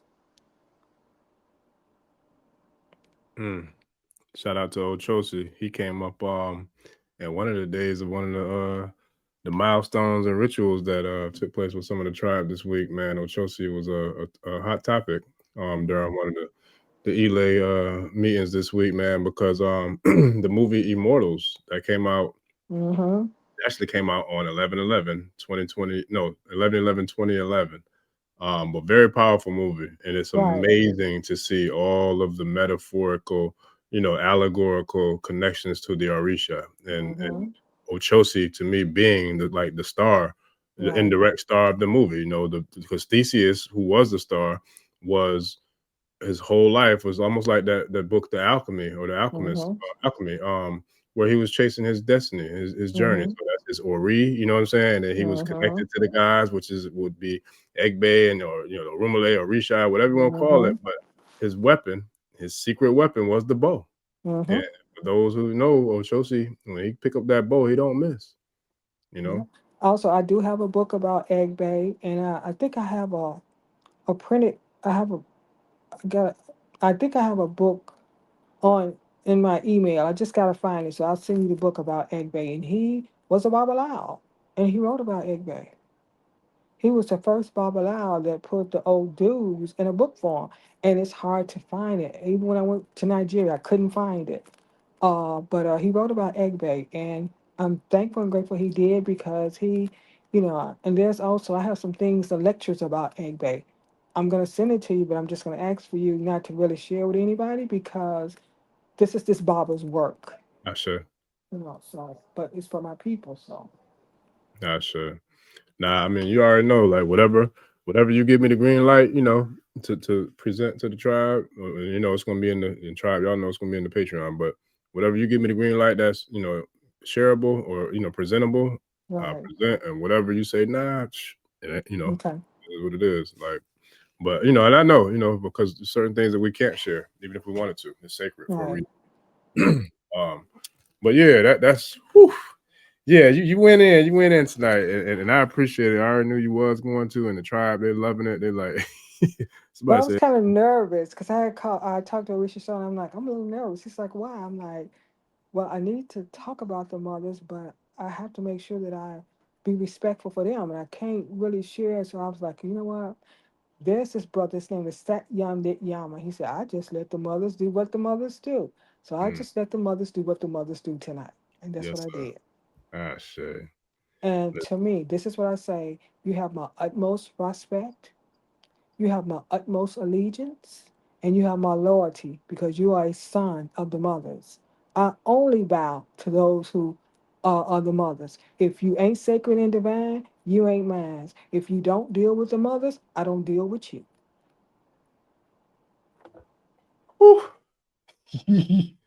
That part.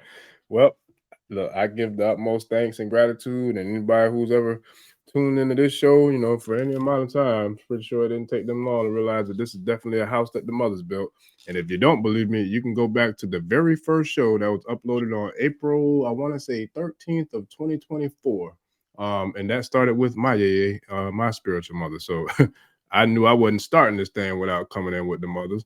And just like when I got to go to the mothers, I'm rocking the picture and the photo of my G lady when I go to talk to the mothers, because I already know what it is. It's shout out to, was it James Brown said, this is a man's world? This is a man's world. The man's world, but the mothers created this mother lover. So yes. So it can't be a Well, man's world yeah. if you ain't. Well, Yeah. that's another distraction Hey, for us like to I, think that. but when we hit that earlier, when you said the creations of androgynous beings, like you can't Mm-hmm. argue that. And even the movie Lucy, like they got the name from the remains that they found, which was a elder Yes. melanated womb man. So yeah, anybody who tries to argue anything different is uncivilized. Mhm. Well, until you know, as my mother says, you until you do better until you know better, and you know better, then you do better. Some I of say, us, I say, but some of us are hard head, need a yeah, softer hand. yeah, And buddy. everybody didn't come to be in dark and in this incarnation. Everybody didn't come to get it. Mm, I say. But I just Now, think that when you make sure. Before, I can only tell everybody before you do anything, before you go to any Babalawo, make sure you find someone before it can take you to a reputable one. Don't go on your own. Don't go on your own. I say. That's real. And shout out to it's been several different new channel listeners, subscribers, and tribe members, man, that's taking their first step into the journey. And That's one of right. the things that I share, even when I'm on the mat, in divination and consultation, is like, yo, you take what feels right for you, like take what resonates with you, even from me. You know what I mean? Because if Mm-hmm. it don't feel right, it don't sit right, then by all means, I will assist if you want, but if not, at least find something that does. Because for me, this Yes. ain't about money. This ain't about cash grabs. It ain't about none of that. It's about healing, Mm-hmm. serving, protecting, empowering, educating, and uplifting my family, my community, Yes. my culture, and the entire globe. So that's what my mission is. I can't speak on I nobody sure. else's, but I damn sure don't try to force nobody to do anything. Even if it come up where prescriptions are there, like, I'm like, yo, if you want to go there, let me know. I'm here to do it whenever you're ready to do it. But you won't hear it back from Mm-hmm. me again. Even somebody who I Yes. personally have done the work for, with the message, like, I'm not reaching back out. Hey, did you want to do this? That? Nah, you're grown. That's right. What I'm saying. If you came to this point, I share with you before we get into it what can come about, and that's part of it is the prescriptions. But at the same time, I'm not going to try to chase you down to do it. That's on you. But at the end of the day, everybody ain't moving like that. So definitely take heed to what Ojeyemi said in regards to finding somebody reputable. And if you don't have somebody who you feel like is reputable, at least ask somebody who might have somebody who's reputable, because everybody ain't on Iwapele. I'll tell you That's that. right. Hmm. And Well, then it calls for travel bond. I- Something you can't get out of. man, listen, yeah, there's a lot going on. I done heard some stories like that's unbelievable, but I know they true. But Mhm. before we get out of here, and I want to give thanks first and foremost again for taking the time to come, join us and sharing all the wisdom, the understanding, understanding, especially in regards to the mothers, but also just for what you do in the Patreon community, and what you have been doing. And like I said, I wish I'd have known a long time ago that you was willing to do this, because I'd have asked a long time ago, but it wasn't meant to be until now. So I give thanks to for you coming through and doing what you do and what you've been doing for us, as a tribe for a while now. I give thanks. And if it's anything that you want to, share with the people and share with the tribe on the way out before we get out of here, the floor is all yours, and then I look forward to doing it again in the very near Well, future. love yourself. I sure. Value yourself and your worth. No one is greater than you. No one is greater than you. So often we look at what another person can do. Don't compare yourself to anybody else. We all have a purpose and destiny, and we all have a part to play in this great, divine, sacred, golden age. If you do what you come to do, and you assist and you share, watch and see. Pay attention. Love yourself. Know your worth, know your value, know what you bring to the table. Help somebody. You know, Mahalia Jackson said, if I just help one soul, then my living has not been in vain. That's all you can do. And on that note, I say Ashe, Amen Ra, Mayat, To, To, To. Ashe. Oh, listen, I'm not even gonna try to go no further. Tribe, I thought I was gonna be able to do the private call tomorrow, but I don't know if that's gonna happen. But I definitely plan on getting some content in the Patreon. Like I said, it's been a heavy week, you know, ceremonial wise. We had a lot going on with, you know, the tribe offline, but I definitely look to get things crapping back online next week. But we will be back tomorrow night with I am SEG 13 for the next installment of the spiritual sexual healing, man. So I'm looking forward to that tomorrow night. We'll be live, I think, at 10 or 10:15 Eastern tomorrow night to drop that one. And I'll definitely be you know, tapping into the Patreon as well to drop some information and actually the call from last week that we did, what you took over and ran. I appreciate for doing what you did tonight. So I got to share that with the tribe and the Patreon community. But I can't thank you enough, you know, for what you've done for us in the private Patreon as well as here on the channel, and what you've done for myself since we've been connected, man. I give true great gratitude and thanks for, you know, allowing me to sit, you know, at your feet and for you to serve not only myself, but to serve the whole entire tribe, whether it's private or on the channel. So I give thanks and gratitude to you. Yeah. Thanks and gratitude to the mothers. And thanks and gratitude for you giving me this opportunity. You know, we work hand in hand. Ashe. Yes, ma'am. And listen, I'm here all day, every day, ready to serve and continue to keep it going. So with that, family, I give thanks. Shout out to Yvette Pierre. That's a new name, maybe a new tribe member and subscriber. I give thanks and gratitude to you. And yeah, so family, we'll see y'all tomorrow night. Tomorrow night at 10:15, I believe. We'll be going live again. And we definitely got a lot more in store for next week. So with that, I give thanks and gratitude to Ojeyemi for coming through and sharing the wisdom of the mothers in the primordial womb. And tribe, I give thanks to all of y'all for, you know, turning up in the comments as usual, as always. And shout out to the new channel members who subscribed tonight, as well as the new Patreon members and channel subscribers. I give thanks and gratitude. Family, we out. Peace. See y'all next episode. Odabo. Ashe, homies. See you tomorrow night. Oda. Odabo. ẹni tó gbàgbé ilé sàpò ìyàgbọ́ tẹ́ǹtì ẹni takísà ní tàtàn ò bá padà sílé anítìjàkọ ẹja lọ pé eégún mo sí ẹni gbẹ́rẹ́ ìpàkọ́ forsake not your ancestors and praise your.